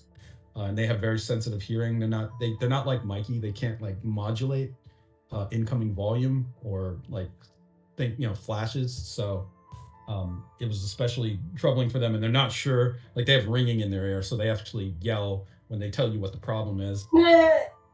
Okay. That could probably be cured with just some like meds. You can write them a prescription if you want, or you can deliver it later. And then, yeah, for most of them, it is like there's a couple with knife wounds. There's a couple with, it looks like they might have been a glass bottle might have hit them. There's at least one that's like a snail child that has like like a crack in their shell. This snail child has very long arms that kind of almost drag to the ground, and two very large stalk eyes that like look up. Mikey, this is maybe not dissimilar from how you might have looked as a kid. He also just like you smells a little bit grassy. Yeah, I think Mikey's probably helping that kid. He's using his weird kind of nutrient dense gel that he can just kind of secrete and is just kind of helping fuse the crack in the shell. Once you've fused the crack, the kid looks at you and says, my name's Cody. Cody. And do you think like if I become an adult, I could probably do that too? Oh yeah, man, totally. That's how I learned to do it. He gives you a thumbs up. He'll thumbs up back. One of the other kids kind of smacks his hand down. Hey, that's not how a gangster's supposed to talk. You're not gonna make it past the streets, idiot. We're gonna die out here. Get it together. Stop having dreams of the future anyway. And they all start bullying this one kid. Like the Cody kid, or Yeah, Coney. They all start bullying Coney. Like you can hear one of them say, "He's gonna go to college." Now, let's not engage in any of this. Everyone here has a place. Everyone here has a purpose. No matter what it is, you shouldn't just put someone down solely because of what you think they'll be doing for the next phase of their life. You never know. You could be the one in his position. They look at you with varying degrees of disappointment and frustration. They can't say anything because you have mom voice. So instead, they just like say, "Oh shucks, whatever," and they just kind of disperse back to their beds or wheelchair. In this case of Toffee. Yeah, I was gonna say. I think like he's going back and he's continuing to help patch little kids up, like their knife wounds, their bullet wounds. Like he's just filling them in with more healing goo. And it's just like it'll heal a little bit faster, and it doesn't hurt. So the kid that you're. Oh, go ahead. It's better than like hydrogen peroxide or anything like that. And it's just like a fingertip over a wound, and then just like wiping it off. I have some bandages. They're not any fun designs, but I guess you could draw on them. The kid that you're currently treating looks like 4 soft shell crabs all holding each other, with 2 additional crabs as arms and 2 additional crabs as legs, 8 in total. This is a tiny swarm, and he has little holes in his little soft shell crab parts. He just kind of, as you're talking, he nods, and then he says, "Hey, they're right though. I don't know if we're gonna make it out of this one. Bottlenose Boys forever, I guess." He just rocks back and forth a little. Come on. I have made myself room worse. I do not see why you cannot survive. Yeah, man. Look, we can all make it out of here. We're all going to make it out of here. There's no ifs or buts. We are. Tell that to Bonita. She didn't make it. They all just kind of like go quiet. They set her on fire. Who did? One of the samurai. Hailkey wasn't there to do it. He wasn't there to do anything about it. Which samurai? It was someone wearing A suit, yeah, nunchucks. That's what we decided we needed, a nunchuck guy.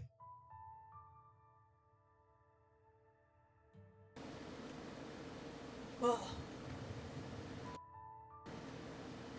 you should know we're here to confront this samurai. And we'll make them pay for what they've done to all of you. Well, I guess that's cool. The kid just turns and throws a baseball at the wall. She was gonna be my girlfriend. Then he throws the baseball again harder, denting it into the wall. Too many humans. He just starts clenching his fists, and you can see them actually start to grow a little bit and get veiny, even though he's like a small child. These kids have a lot of battle scars mentally as well. Look, just tell us where we can find them. I don't know where they are. If I knew where they were, I'd kill myself. And I don't care if I go to jail for it either. Worth it. Ride or die. It's gangster shit. When did they first start attacking you? Because this seems like a pattern, and perhaps it's been a pattern of behavior for a little while. Like, could you tell us? I don't know. Follow the news, I guess. A few weeks ago, it started up getting real bad. We're not allowed to go out after a certain part of the night. KLP says so. So it was probably a few weeks ago, and they just started showing up, going through the streets, saying they're doing a cleanup. Anybody that doesn't pay protection racket, they get cleaned up. And they got swords, and they got guns, and the one guy has nunchucks. And so we got to get a little army together, I guess. But KLP says no gangs, and like even though we're a gang, so because we're a gang, because we're a gang, we're gonna take care of it. I don't even know why I'm talking to cops anyway. You guys are just gonna get in the way or try to arrest them, and then they're just gonna go to prison when they should just go to hell. Bastards. He just punches his fist together. It is notably loud enough to sound like an adult's punch too. Like whoever this kid is, he's got real punch power in those fists. Probably trains with KLP in boxing a little. He looks like the fists look like they've hit stuff. Cops are their own sort of gang. KLP always says that. He like wipes a few tears out of his eyes with his massive meaty mitts. He says cops are like a gang, so yeah. If you guys do find out, you find the guy with the nunchucks, I'm just saying, nobody's gonna miss him if he's dead. And Bonita might be able to look down from heaven and know that they got him. Someone got him. Don't look at me. He's just hides his face behind his giant hands and kind of shrinks his head down into a small, like his shell body. You can hear him crying behind his hands. He's not doing a very good job hiding it. Oh, I'm just gonna be patting him on the back. But if you ask KLP, I'm sure he'll tell you our prisons are pretty much a hell. You find it before KLP does, you're pretty much like pretty cool in my book. KLP's been looking for the nunchuck guy forever. I don't think he ever really like got over the thing. People, he just tries to collect himself. KLP works pretty hard. He cried. I saw it. He didn't want anybody to see it, but I saw it. So just catch him and make sure KLP doesn't have to cry anymore, all right? Because it's not tough. And it sets a bad example. Even tough people cry, but we will catch him. No way. He just wipes his face real quick. No. Yes, away. Okay, you have like a set of like clues about what's going on in the trenches here. Catching the killer of Bonita may help to keep these boys from going out on the roam and the rampage, but it probably won't stop KLP, who, as mentioned, also has been on the lookout for a figure that you are familiar with, or at least it's your good friend. I mean, there's only one samurai that's known for using nunchucks on the island. Yeah, I think I remember this guy. Yes, he is a familiar face, formerly of the Valentine Gang, which has now been dissolved by the New World Order. This samurai is now technically a Ronin. Any files you have on samurai that are currently in the area are probably at the moment being like inundated with various new samurai that are showing up to cause trouble for the people of Stella Maris. This one, however, is a known figure by the name of Spinatra. That's a name, yeah. Alright, so we head back out, right? Yes, going back up, KLP, you will see, is there sorting out groceries for the boys, telling them what is lunch, what is breakfast, what is dinner. It's all just different cans, of course, and some dried pasta. Somehow, dried pasta makes it into the breakfast pile, and cereal makes it into the dinner pile. He goes to try and fix that, but then one kid just quietly shuffles them back out of order. He likes spaghetti for breakfast. Oh no. Before you begin your investigation or try to track down Spinatra, is there anything else that you need information-wise?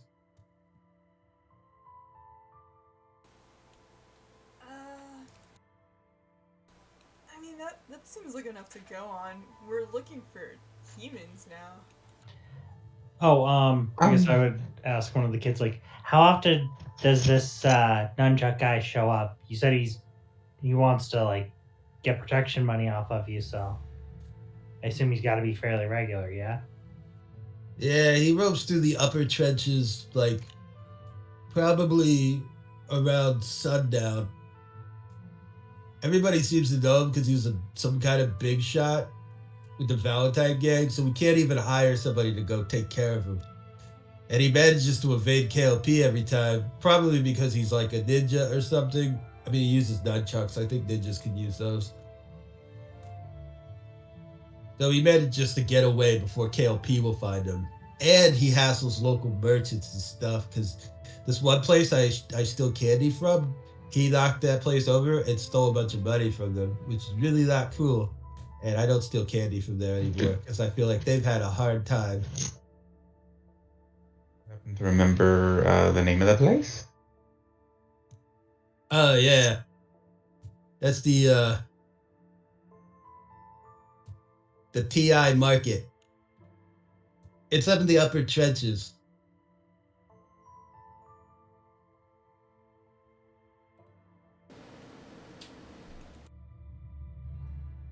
Thank you. You've been such a great help. And I guess she'll fish out a probably.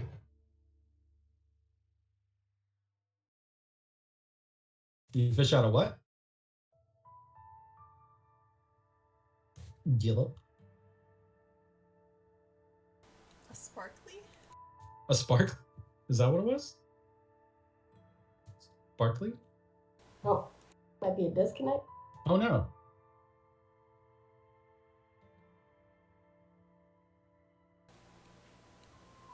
Well,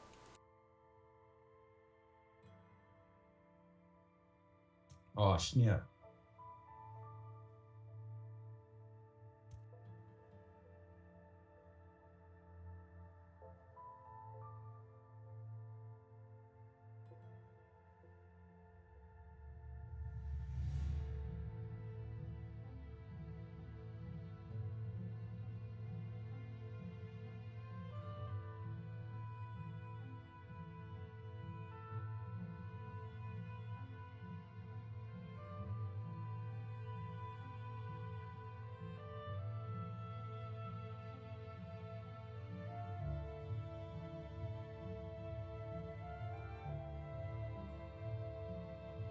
This is also a good opportunity for me to make a samurai template because I got to do that. So, while Claudia is having a Discord issue, you guys have like the information kind of that you need. He goes by the TI market around sundown, usually is when he's been spotted, although he has managed to evade KLP. So it's possible that he will know an ambush or when he sees one. These are dangerous times in the trenches, so he is not quite so foolish as to just walk in there blind.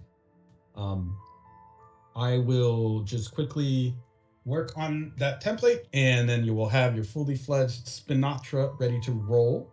In the meantime, why don't we take a 10-minute break, and because it has been a 2-hour mark, and you guys can get into dispensing justice for the lower trenches and the Bottlenose Boys. Alright.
Hello?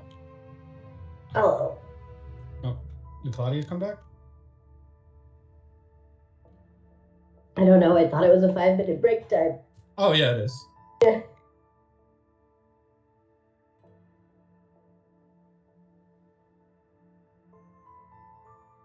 Oh boy. Oh, I hear her. I hear Claudia.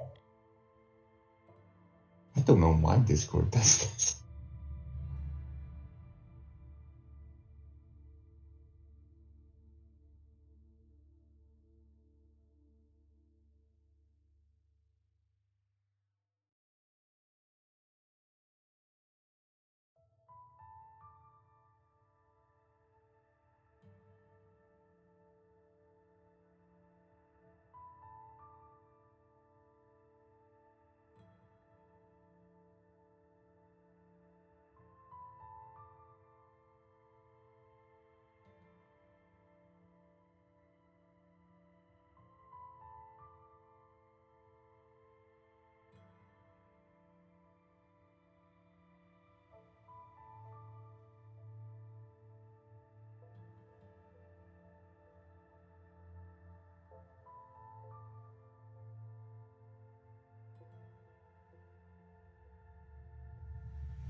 All right. People back yet? Haha. Yep. All right. Cool. Yeah.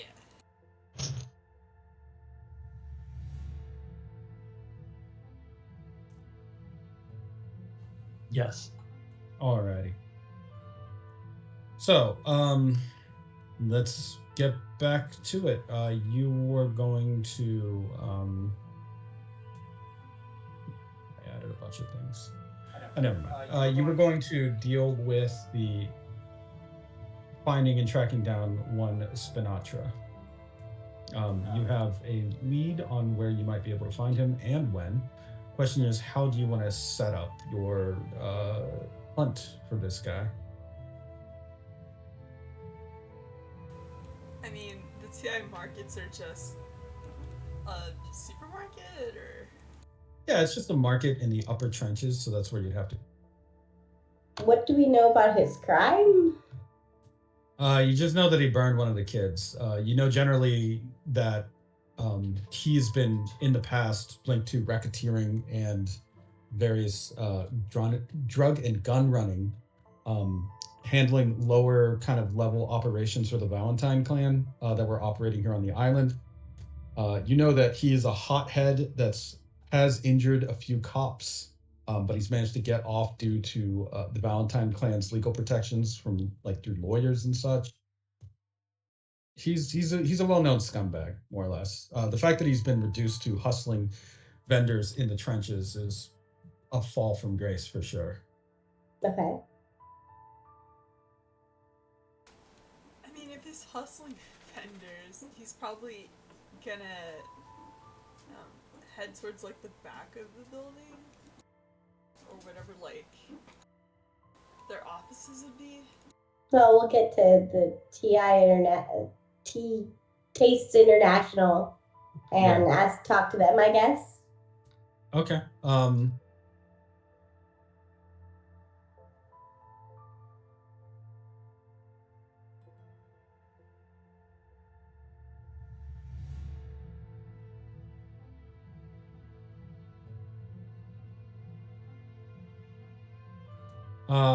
Going to the TI market as directed, the staff that looked there looked very worried. You can tell they've been told not to talk to cops. It's just kind of an older merman and likely his wife wearing aprons and cleaning up and maintaining the shop. Do you guys like just roll in identifiably as cops, or You probably shouldn't, huh? that's up to you? My badge is still up somewhere in my chest. Just free floating. Yeah, you know what?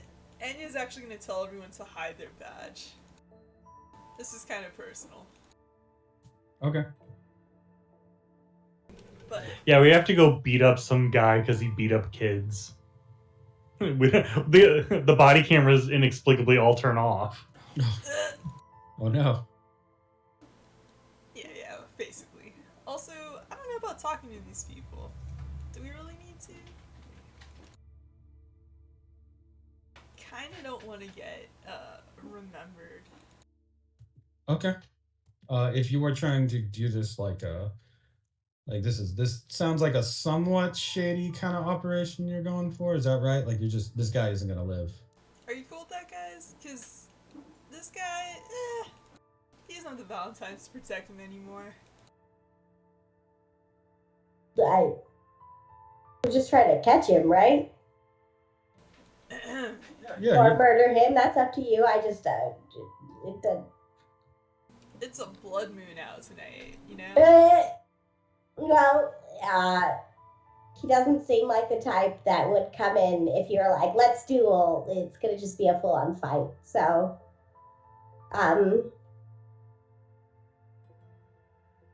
mostly what I'm asking is, why does it matter if we're remembered? I mean, if you want to talk to these nice folks, go for it. I mean, we can all change our faces. It's not really a problem. So yeah, as you guys are just as you're like dealing with that, figuring out what to do, your plan.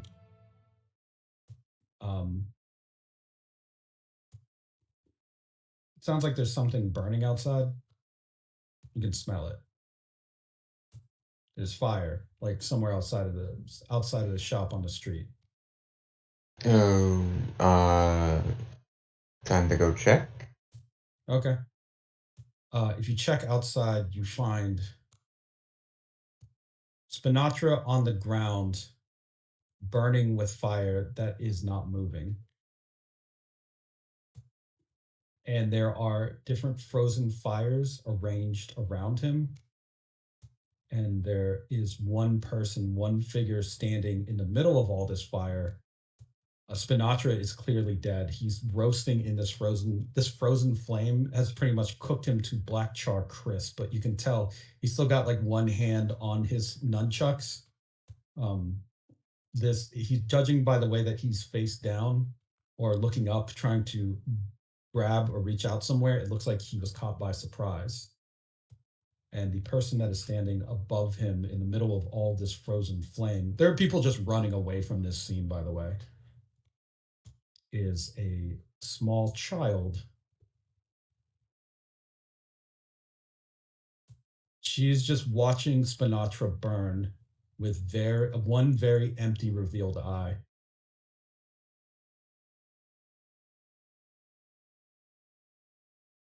She turns to look towards you guys when you leave the store and just stares for a moment.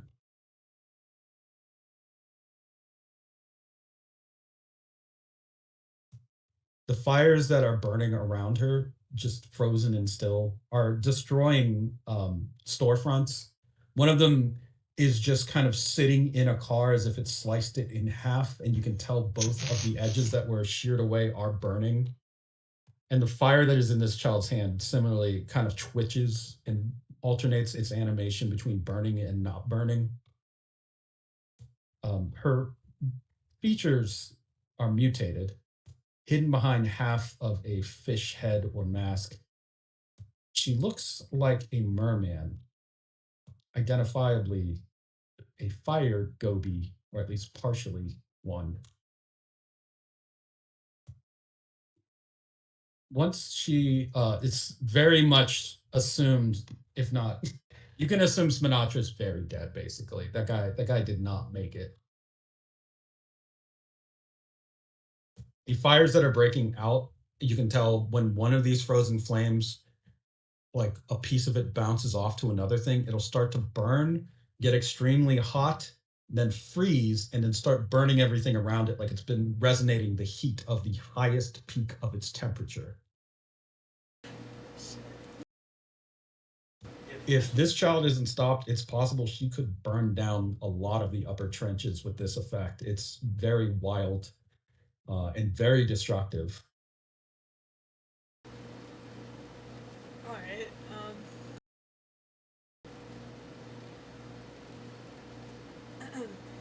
Enya's gonna try to grab this kid by the shoulders and try to shake her out of it.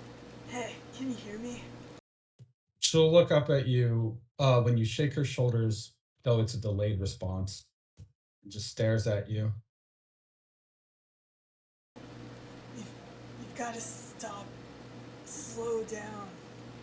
It's over. Whatever you're trying to do.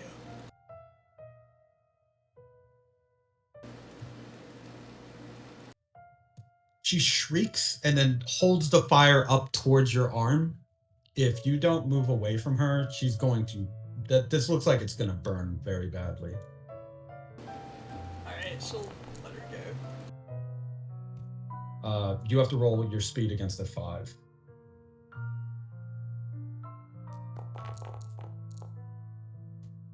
You take 3 physical stress. She locks her eye onto you. Can't help. He set me on fire, so I burned him too. She looks down at the frozen flame on Spinatra. Heat of the moment. What looks like cylindrical head with one peering eye, just like hers, creeps up over her shoulder and clicks its matchstick-like fingers together, producing sparks of frozen flame. She does sense as alive. Alright, you're Bonita, aren't you? She just, when you say her name, she just starts to clench her fists, and her stand that clearly emerges behind her punches its hands together, producing a rain of sparks. This child is very mentally traumatized.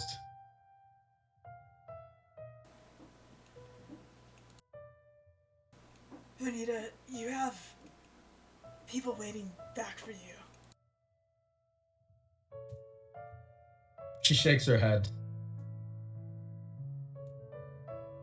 I can't go back.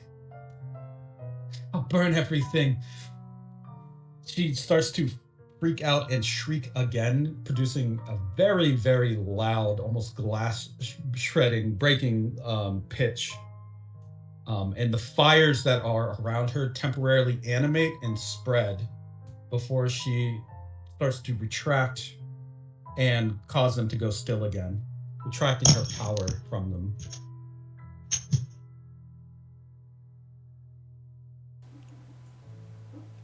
Alright.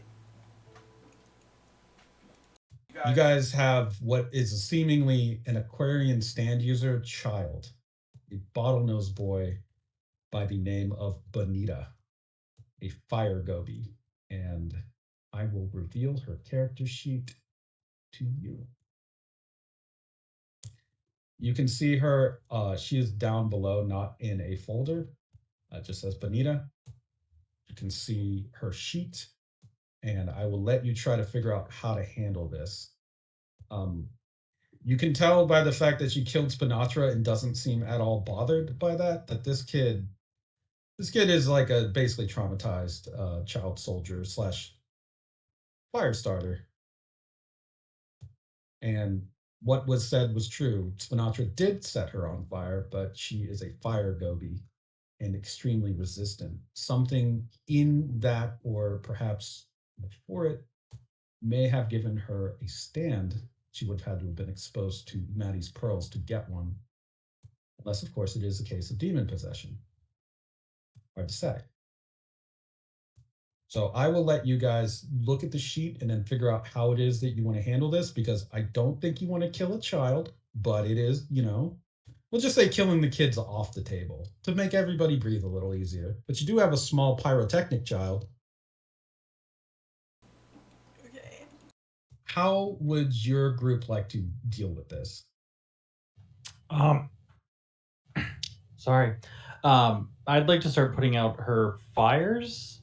Or at least I would like to at least try one to see how badly it goes when it doesn't happen.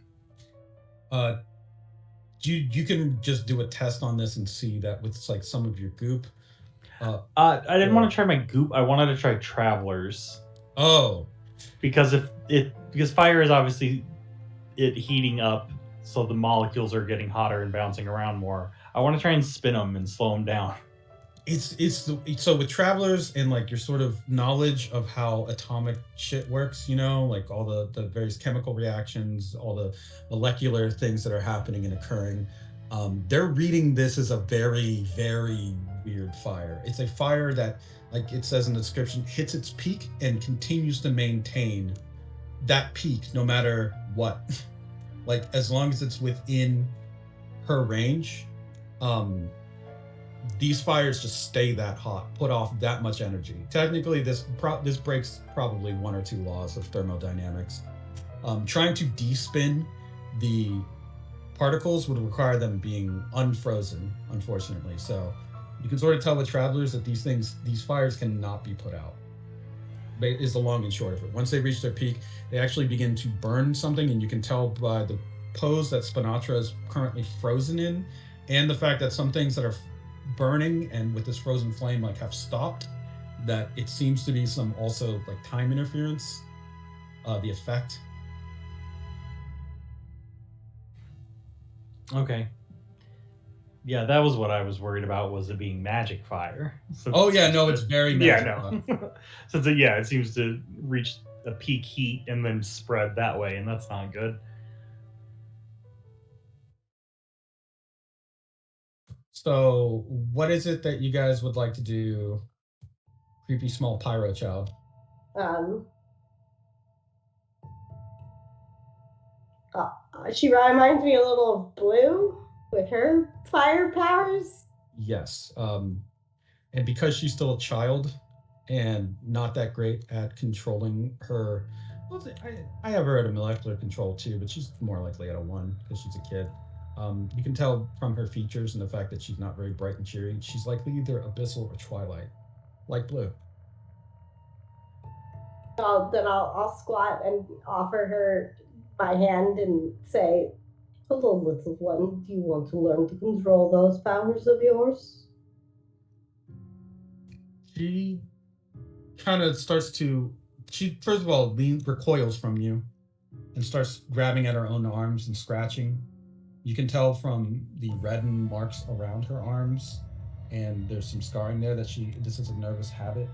She kind of digs into herself with her own nails a little as she recoils from you. And Stand, heat of the moment, pushes out in front of her and kind of winds itself as it's staring at you, almost like it's a separate entity or it's trying to intimidate you. You're no stranger to dealing with stands and supernatural entities. This thing may be semi-autonomous, or it could even be completely automatic. Hard to tell. So it's possible that, well, I mean, you gather from that what you will. It doesn't attack you, but it is like standing in front of you in an almost battle-ready pose, as if to tempt or dare you to try and strike at it. The child starts shaking her head and pulling away further.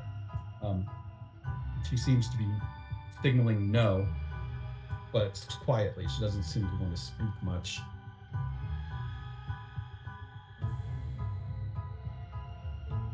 I think I understand why you did this.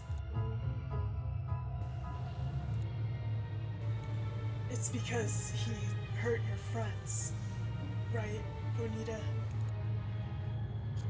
She clenches her little tiny fist. Burn all of them. Every single samurai. And then she points a finger at what looks like just a random human on the street. Them too. Burn everything. I'll burn down Guam. She starts punching herself in the fish side of the head, just pounding onto that part of her head. Hey, there's no reason to want to hurt everyone. Alright? Big brother says I can't trust the cops. She points one finger at you, Enya, and then her stand gathers a ball of looks like liquid flame in its hands. Nobody came to help us. And nobody's gonna come to help you either. Heat of the moment! Burn them! She starts to grab at her head as her stand reels back and fires a fireball at you, cannon style. You're gonna have to beat a 7, Enya, or get struck by this flame. You would have to roll durability or speed.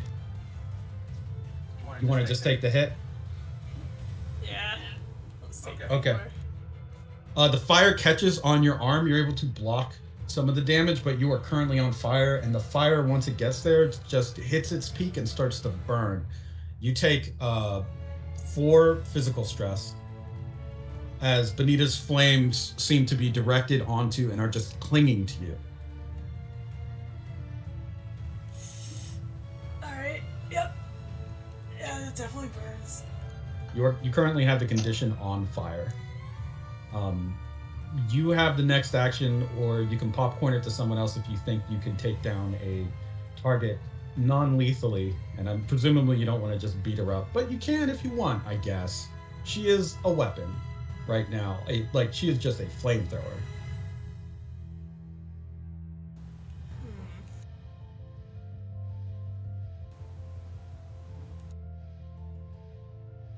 Can I do... Yeah, this is awkward. You got to figure out how to take down a kid without hurting them. I mean, presumably you don't want to hurt them. I guess, tell you, if you want to do a non-lethal takedown in a situation like this, you want to probably do soul stress or try to restrain them, which is entirely possible with all of your power sets. Yeah, taking out doesn't mean death. So that's probably what you want to aim at. You do have a very good mental attacker in Claudia. She's like built for this. She's a voice slayer, so she could, and this is technically something you could apply mom mode to, be yourself stunt. So Claudia is probably your strongest person here to deal with that, or Mikey technically, if Mikey can use Goop to restrain her and basically combination like take her down or pacify her in some way so she isn't raging. But right now you can tell from the blank look on her face, like the very wide eye, and the fact that she's just kind of hurting herself a little. This kid is in some kind of she's having an episode. She's basically berserk.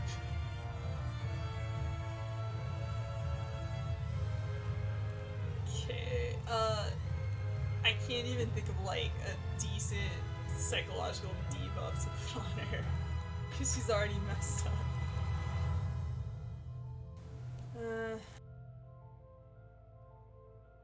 I mean, for now, can Enya just like kind of stand in front of her to take any oncoming, like, whatever her next attempt to like set something on fire, she'll try to intercept it?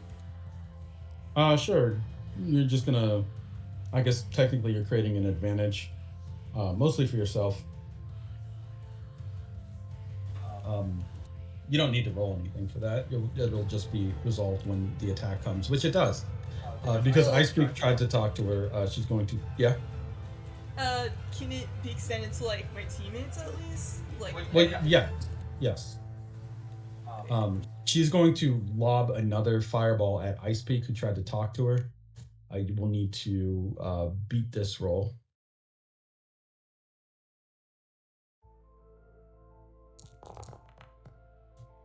Rolling against a 3, so give me a durability roll. Damn. You succeed so well on... No, Ice Peak, you're fine.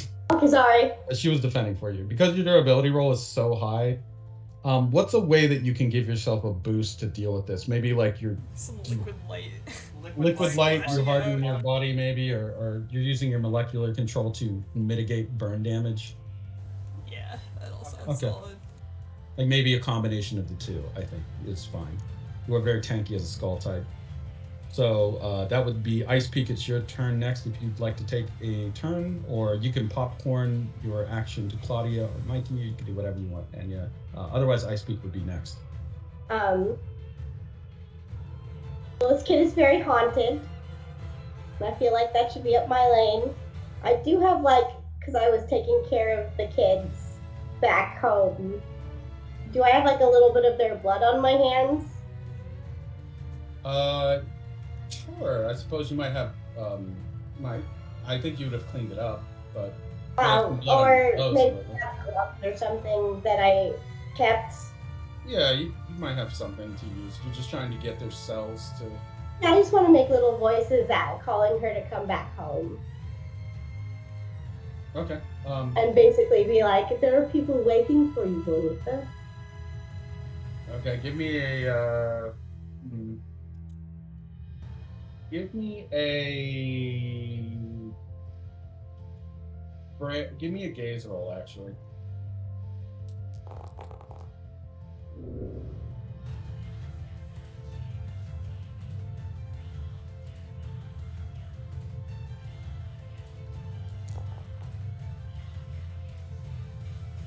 Oh no. She takes 3 mental stress from that. You can further boost it if you want a fate point, or that will be your turn. She is clearly shaken by the voices of her friends, but with a quick sweep of flame will just disperse them from her sight, because she doesn't believe that they're real there. Okay. I mean, it does shake her to be reminded of her friends. Yeah, she's got people waiting for her back home. And she should remember that. I'm good. All right, who do you popcorn your turn to? I'll popcorn it to, I guess, our resident mom help with this child. All right, before you go, resident mom, she's going to amp up the heat damage on Enya and try to give her like basically more burns since she got in the way. She is invoking that she is a blood type. You can see the black veins beginning to grow in her neck and along her face, that she is like summoning a very flammable type of poison similar to what Brittany uses. In fact, this is sort of Brittany-ish. She's fixated now on you, actually, Enya. She will burn you down. You are not. She will not allow you to fucking get away with these shenanigans. Oh man, alright. 5. She's going to boost that once by invoking that she is her motto. You can actually hear her as she whisper this as she hurls another gout of flame towards you. Go to hell. So you have a 7 incoming. You will need to give me a durability roll. A 5, so you take 2 physical stress, which is fine. She seems disappointed that she can't do it. She can't make it. So Claudia, it is your turn. This child is currently trying to burn Enya down and is clearly traumatized. Ice Peak's mental attack earlier seems to have somewhat shaken her. You can tell that because you are A, a mother, and B, you are a sort of mentalist. So you can tell that she is shaken, but also still berserk.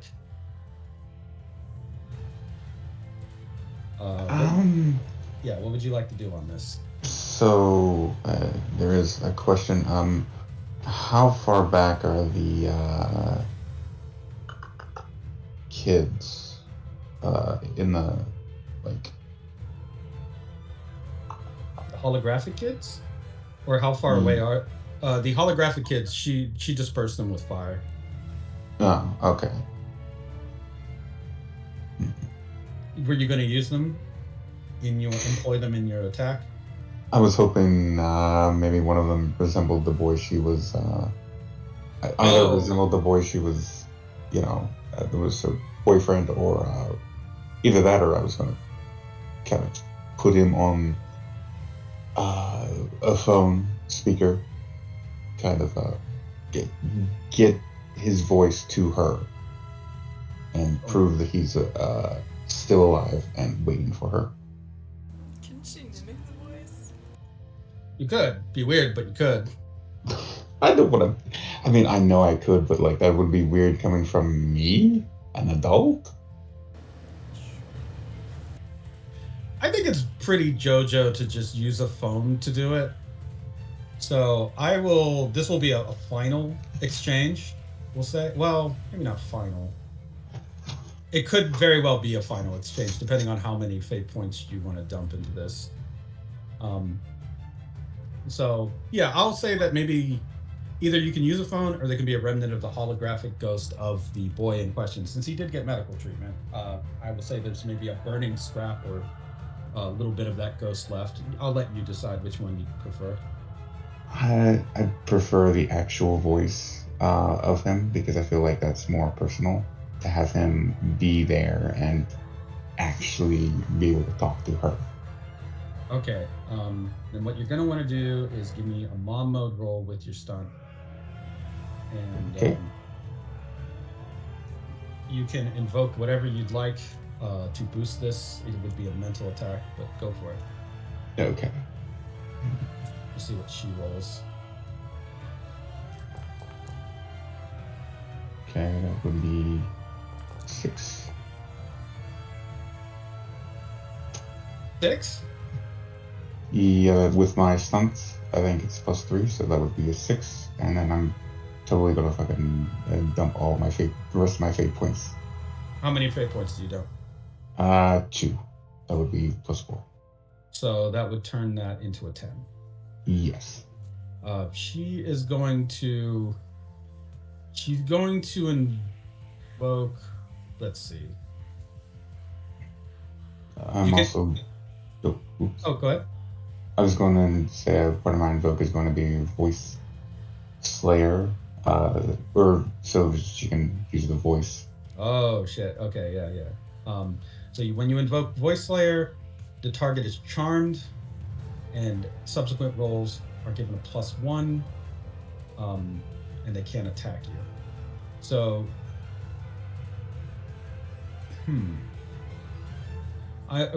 so with a 10 against a -1, I would need to invoke probably 3 times so that she isn't taken out. Okay, well, I guess I will. She's going to invoke that she is a traumatized child, so the voice of her friend is reaching her, but so is like the memory of other bottlenose boys that have been hurt by this and other humans. She must avenge those that have been hurt. She must avenge the fallen. So as the voice comes in, talk to her, you can hear her just muttering to herself and pulling at her hair, saying, "It's not done. It's not done. They need to pay." And then finally, she invokes that she is. There's a prophecy that she holds. I saw a vision, a fire that'll never die, fire that could burn everything. So the voice of the boy that she liked / liked her does reach her, but she's still standing. She takes, let's see, 5 mental stress, which puts a moderate consequence, and we'll say that that one is.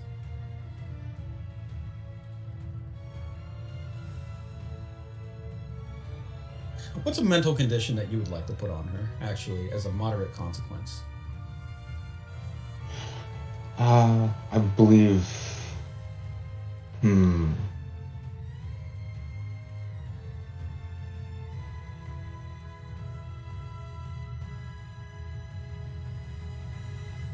What's the name of that kid? What is the name of him? I don't think he had a name. You can give him a name. Fist kid. Yeah, he was Punch Boy. Punch boy. No, his name can't be Punch Boy, but it can't Was be he a Punch. seal?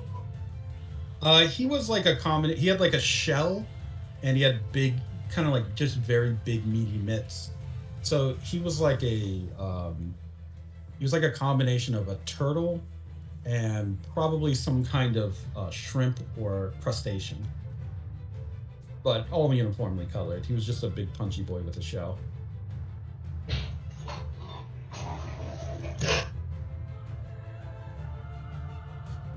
Let's see. So he can't be a mantis shrimp because we do that already. What are other animals that? What are other? Oh, octopuses punch. Yeah. Okay, we'll say he was part turtle, part octopus, and that his fingers were the tentacle tendrils.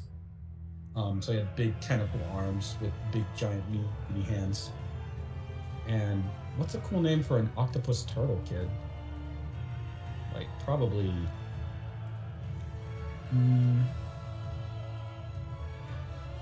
I need a cute name for a punchy boy. Help me. Spinny? Spinny? No. Just what killed Spinatra Oh shit. when he yeah. spins. Yeah.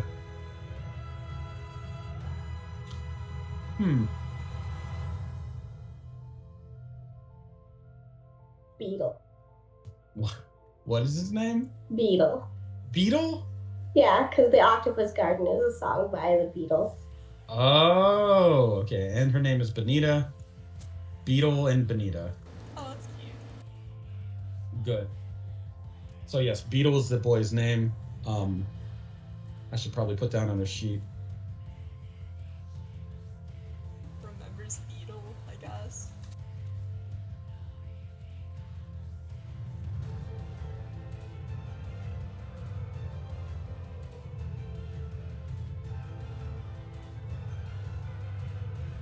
Yes. Okay. So, yes, Beetle was the child's name. She. So what's it? You just remembers Beetle? I guess was what you wanted it to be. Maybe more like a can kind of establish a connection with Beetle. So perhaps old flame resparked or something like that. I don't know.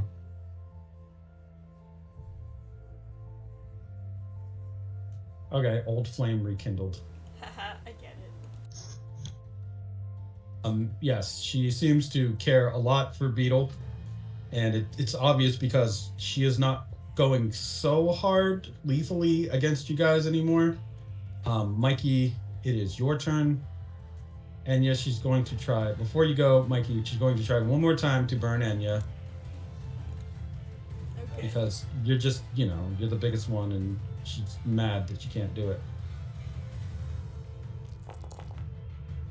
A 5. A 3. You take 2 more physical stress, but you're fine. Like, guess I'll just mark them off on your sheet. Doesn't look like they're saving if you are.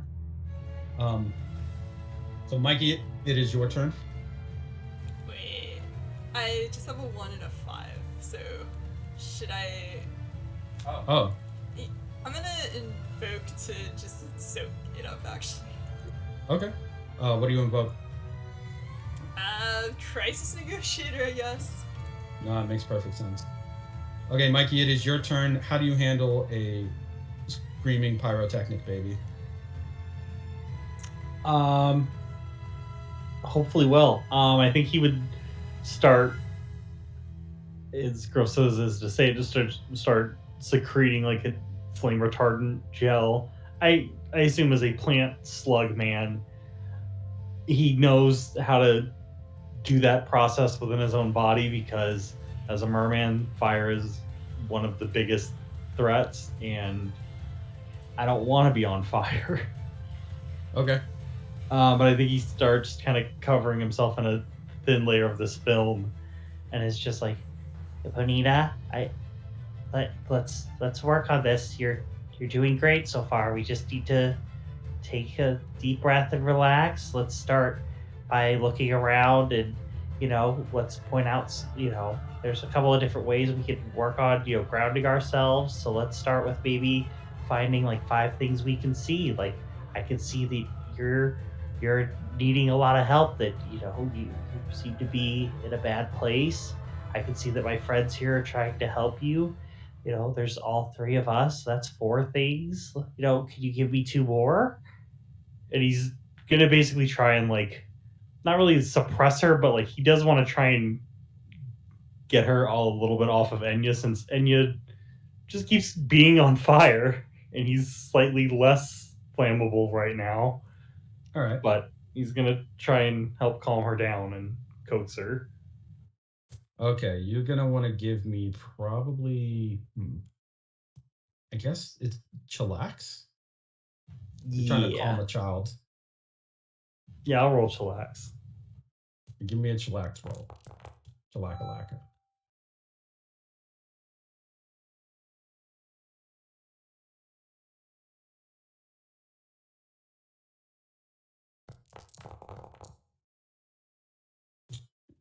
All right. That's gonna be 2 physical stress unless you pump it. Basically, if you want to take her out, if you how many fate points do you have left? I have 2. Okay. If you use both of them, I'll put you at a 7. 1, 6.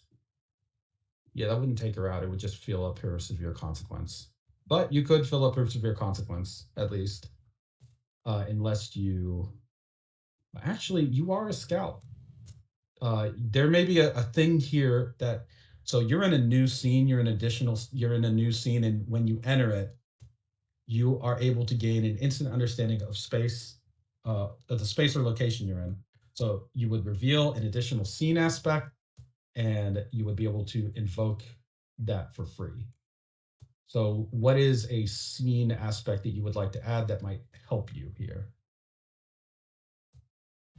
I mean, I think that this is an obvious case of like she I guess to phrase it, I could tell that she's like a troubled youth, or like clearly things are not going well for the kids in the trenches, and like this has manifested in the worst possible way because it's something incredibly dangerous and she doesn't know how to control it, and she thinks she's using it for the right reasons, and that's not something to get into with her at this point about it, but like she doesn't need to be setting fires everywhere, especially if she can't turn them off.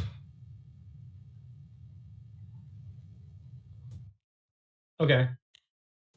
Oh, wait, what was the scene aspect? uh I was gonna say like troubled child, or like It has to be something about the scene. So okay. maybe schoolyard type graffiti Oh, that reminds her of childhood. yeah, I was gonna say the wildfires around her, kind of Right. it, showing her I'll that like, hey, you don't have a handle on this, but we're trying to help you get a handle on this because you're hurting other people because you're hurt. Hurt people hurt people. Okay. With that free invoke and both of your fate points, you would take her out. She looks at basically the fires that are all around her and sees that there is a childish, what looks like drawing of several different types of colorful children holding hands. Some of them like holding weapons, surrounding a very big black and white figure. She is burning down perhaps a crude street painting or graffiti of her gang. And she's staring at it, transfixed by the image, watching them burn. You can see her mind is slowly starting to detach a little. And for a moment, just briefly, she turns to you, Mikey.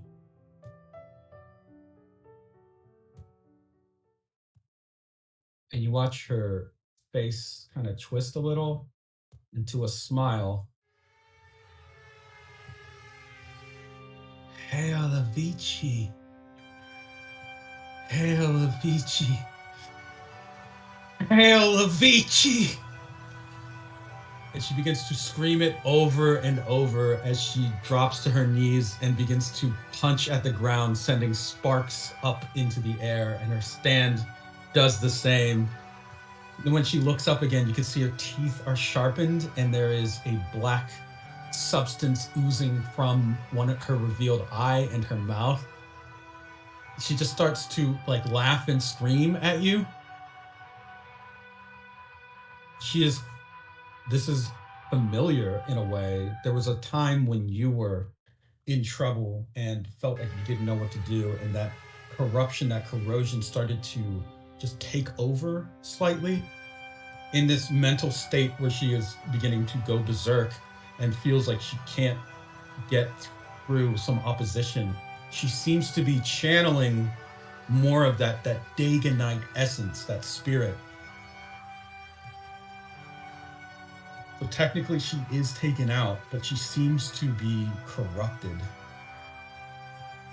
Having so much power at such a young age and seeing so much violence would definitely make one vulnerable to the mental influence of the creator of Vici.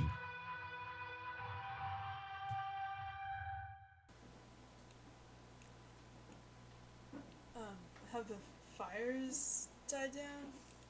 They're still going. She just seems to be debilitated or just frozen in place as she is just baring her teeth and hissing now. Um, she is technically taken out, so you can decide what to do with her. Is she able to be picked Uh, up? I was gonna say, I think Mikey would throw his arms out, and like his wing leaves would kind of unfurl, and basically he looks like he's in a giant glider suit, and he would just go down like to where she's kind of crouched over, and just kind of like, I guess, effectively do like a smother blanket situation, um, and he's like tucked in there with her, like as he's trying to like put her out and like deal with this. he's like apologizing to her. I don't know if the others can hear it or not. But he is like apologizing to her for like, You shouldn't have to go through this. I'm so sorry. The child, eventually the fires do get smothered out. And you can feel tiny hands grabbing onto you. First to try and pull you away from her, but then eventually just breaking down into full-on sob as she clings to you for all dear life. The corruption begins to recede, and she's just broken, really. Going through so much at such a young age, having such power, seeing a world around her that seems to hate her, and then given a fire to burn it all to the ground. She may have, if given time, been so much more dangerous than she already was. But because of your group and your efforts to retrieve this lost child, she wasn't allowed to grow those fires to such a destructive degree. The fires around her, once she begins to break down, also animate once again and begin to burn out until there is nothing but smoke and cinder left. And a heavy rain begins to pour down on the upper trenches, causing the hissing remains of fire to sizzle and die out and only be thin wisps of smoke.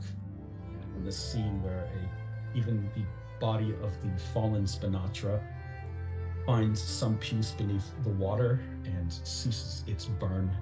He is gone. This child has murdered somebody. Now it is up to you as officers of the law to enforce your preferred sentencing here. What do you prefer to do? Do you follow the law of the land and turn this child in for murder and arson? Or do you follow the law of the sea and decide that what she's done is right?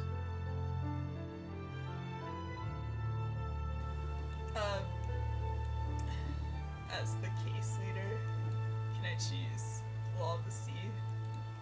Okay. Enya, your time in Atlantis has told you that when there are people that continue to go unpunished, either because they evade proper procedure or because they play different tricks on the system or otherwise stay hidden, sometimes it becomes an unspoken rule in Atlantean corridors and streets that if you can find this person and deliver them justice, then you are just as qualified to do it as any guard if they can be proven, if there are witnesses, if they know that this person deserved it. Then there is no higher court than one's own wrath. And there is no law that can save a man when he has done such wrong to another. And that is the way it is in Atlantis. Everyone follows this rule. And so everyone makes themselves strong. Both the criminals and those who wish to deliver justice to them need to have the strongest of fighting spirits to compete in a world where the fit survive and pass on their memories, legacies, names, faces, and the deeds that they have done to generations yet to climb from the waters onto the shores of Atlantis. In your eyes, as to the law of the sea, this girl is just as justified in killing Spinatra as you would have been. She's just as justified as any executioner. Though it harms her spirit to kill, as it does for all who do so. Sometimes scales need to be balanced with blood. And in this case, they were. Because you have, as the case leader, decided to choose the law of the sea, what would you like to see done with this girl? Oh, just bring her back home to where the other kids are so they can see she's alright. You also know that she has a very powerful ability that could be very dangerous. So leaving her just with these kids, it's possible that she may engage in future criminal activity, especially because she has the ability to control and burn so well. Once she figures that out and refines it, it's possible she may become an opposition of the police at some point. So you have either created a future enemy or you have maybe a potential future ally by turning her over to the Bottlenose Boys, who she will most certainly start fires to protect. Oof. What do you think, guys? We should probably just let her visit, but take her back with us then. Yeah, Deliver a training program. I was gonna say that, or keep visiting a lot so we can help teach her how to Control actually herself. use Yeah. it. Yeah. You could have Blue visit her, I guess. Oh yeah. Yeah. Yes. Big sisters, big brothers with Blue. Perfect. Right. Well, that's the team up I did not imagine happening, and yet it makes so much sense in my mind. Look, I speak already it's sense this Blue, little it's girl Ember, is Blue, Ice Peak, yeah. and Bonita. Girl Squad. Yeah. I think Blues player would really like hearing about that. Good. Then in that case, with your arrangements, Blue will check up on Bonita and make sure that she is not burning anyone else to death. What do you rule Spinatra's death as? Accident or what? He was hitting up people for a protection racket, right? I was gonna say it was clearly Okay. samurai-based violence. Yeah, self-defense Yeah. gone wrong. Like Yeah, self-defense, samurai violence, immolation. yes. So Samurai got into a freaking duel with a baby.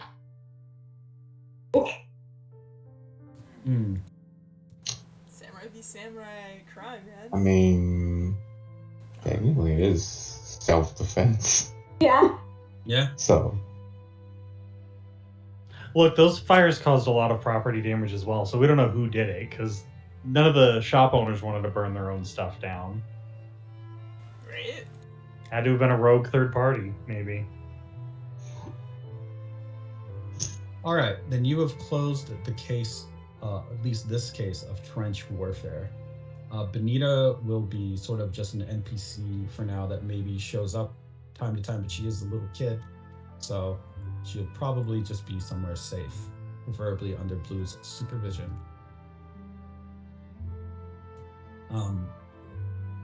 But because you have closed the case, also, I would say Enya, your squad is owed 1 point increase whenever we have that available for. I think your squad is in there. It might not be. I'll just write it down on your sheet that your squad has 1 point increase incoming. And also, who's the lead on the last major case? It was Me. oh yeah, your squad is owed 1 as well. Oh, okay. I'll just I'll write it down in the notes so that you remember that when you have.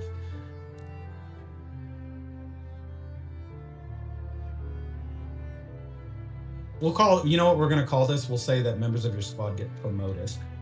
Promotion. Yeah, they get promotions. Enya's squad gets a promotion. Your Ice Peak squad gets a promotion.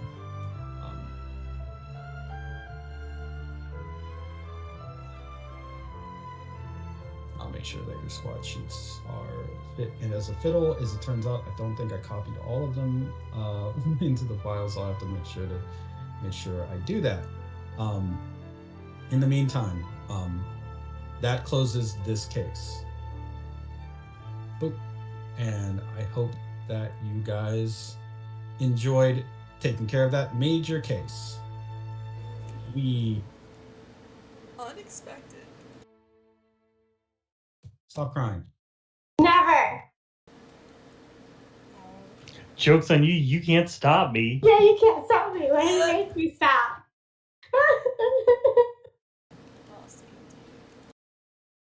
All right. Now that we're done with that case, and because I think Enya has to go to bed soon, I did want to go and create a few active minor cases before we close tonight so that we get in the swing of that. It should actually be relatively quick. We'll start with 1 and then see how long it takes. And then if 1 takes like whatever, 10, 15 minutes, then we can just maybe call it on that note. It is pretty late. So let's look at what cases might have come in, minor cases might have come in, while you were busy dealing with the trench warfare one. The way that this usually starts out is you think of a problem that Guam might have as an island, and Stella Maris in particular. You can focus your cases at various locations around Guam, and Stella Maris in particular. Such minor cases that you may run into, or maybe something at the beach, in the cultural district, in Midtown, which is where all the harmonizers are, in the trenches, obviously, and it could even be downtown, sort of, which is where your station is. What kind of location do you guys like for a minor case? These are ones that are usually like you saw them before. They're pretty minor.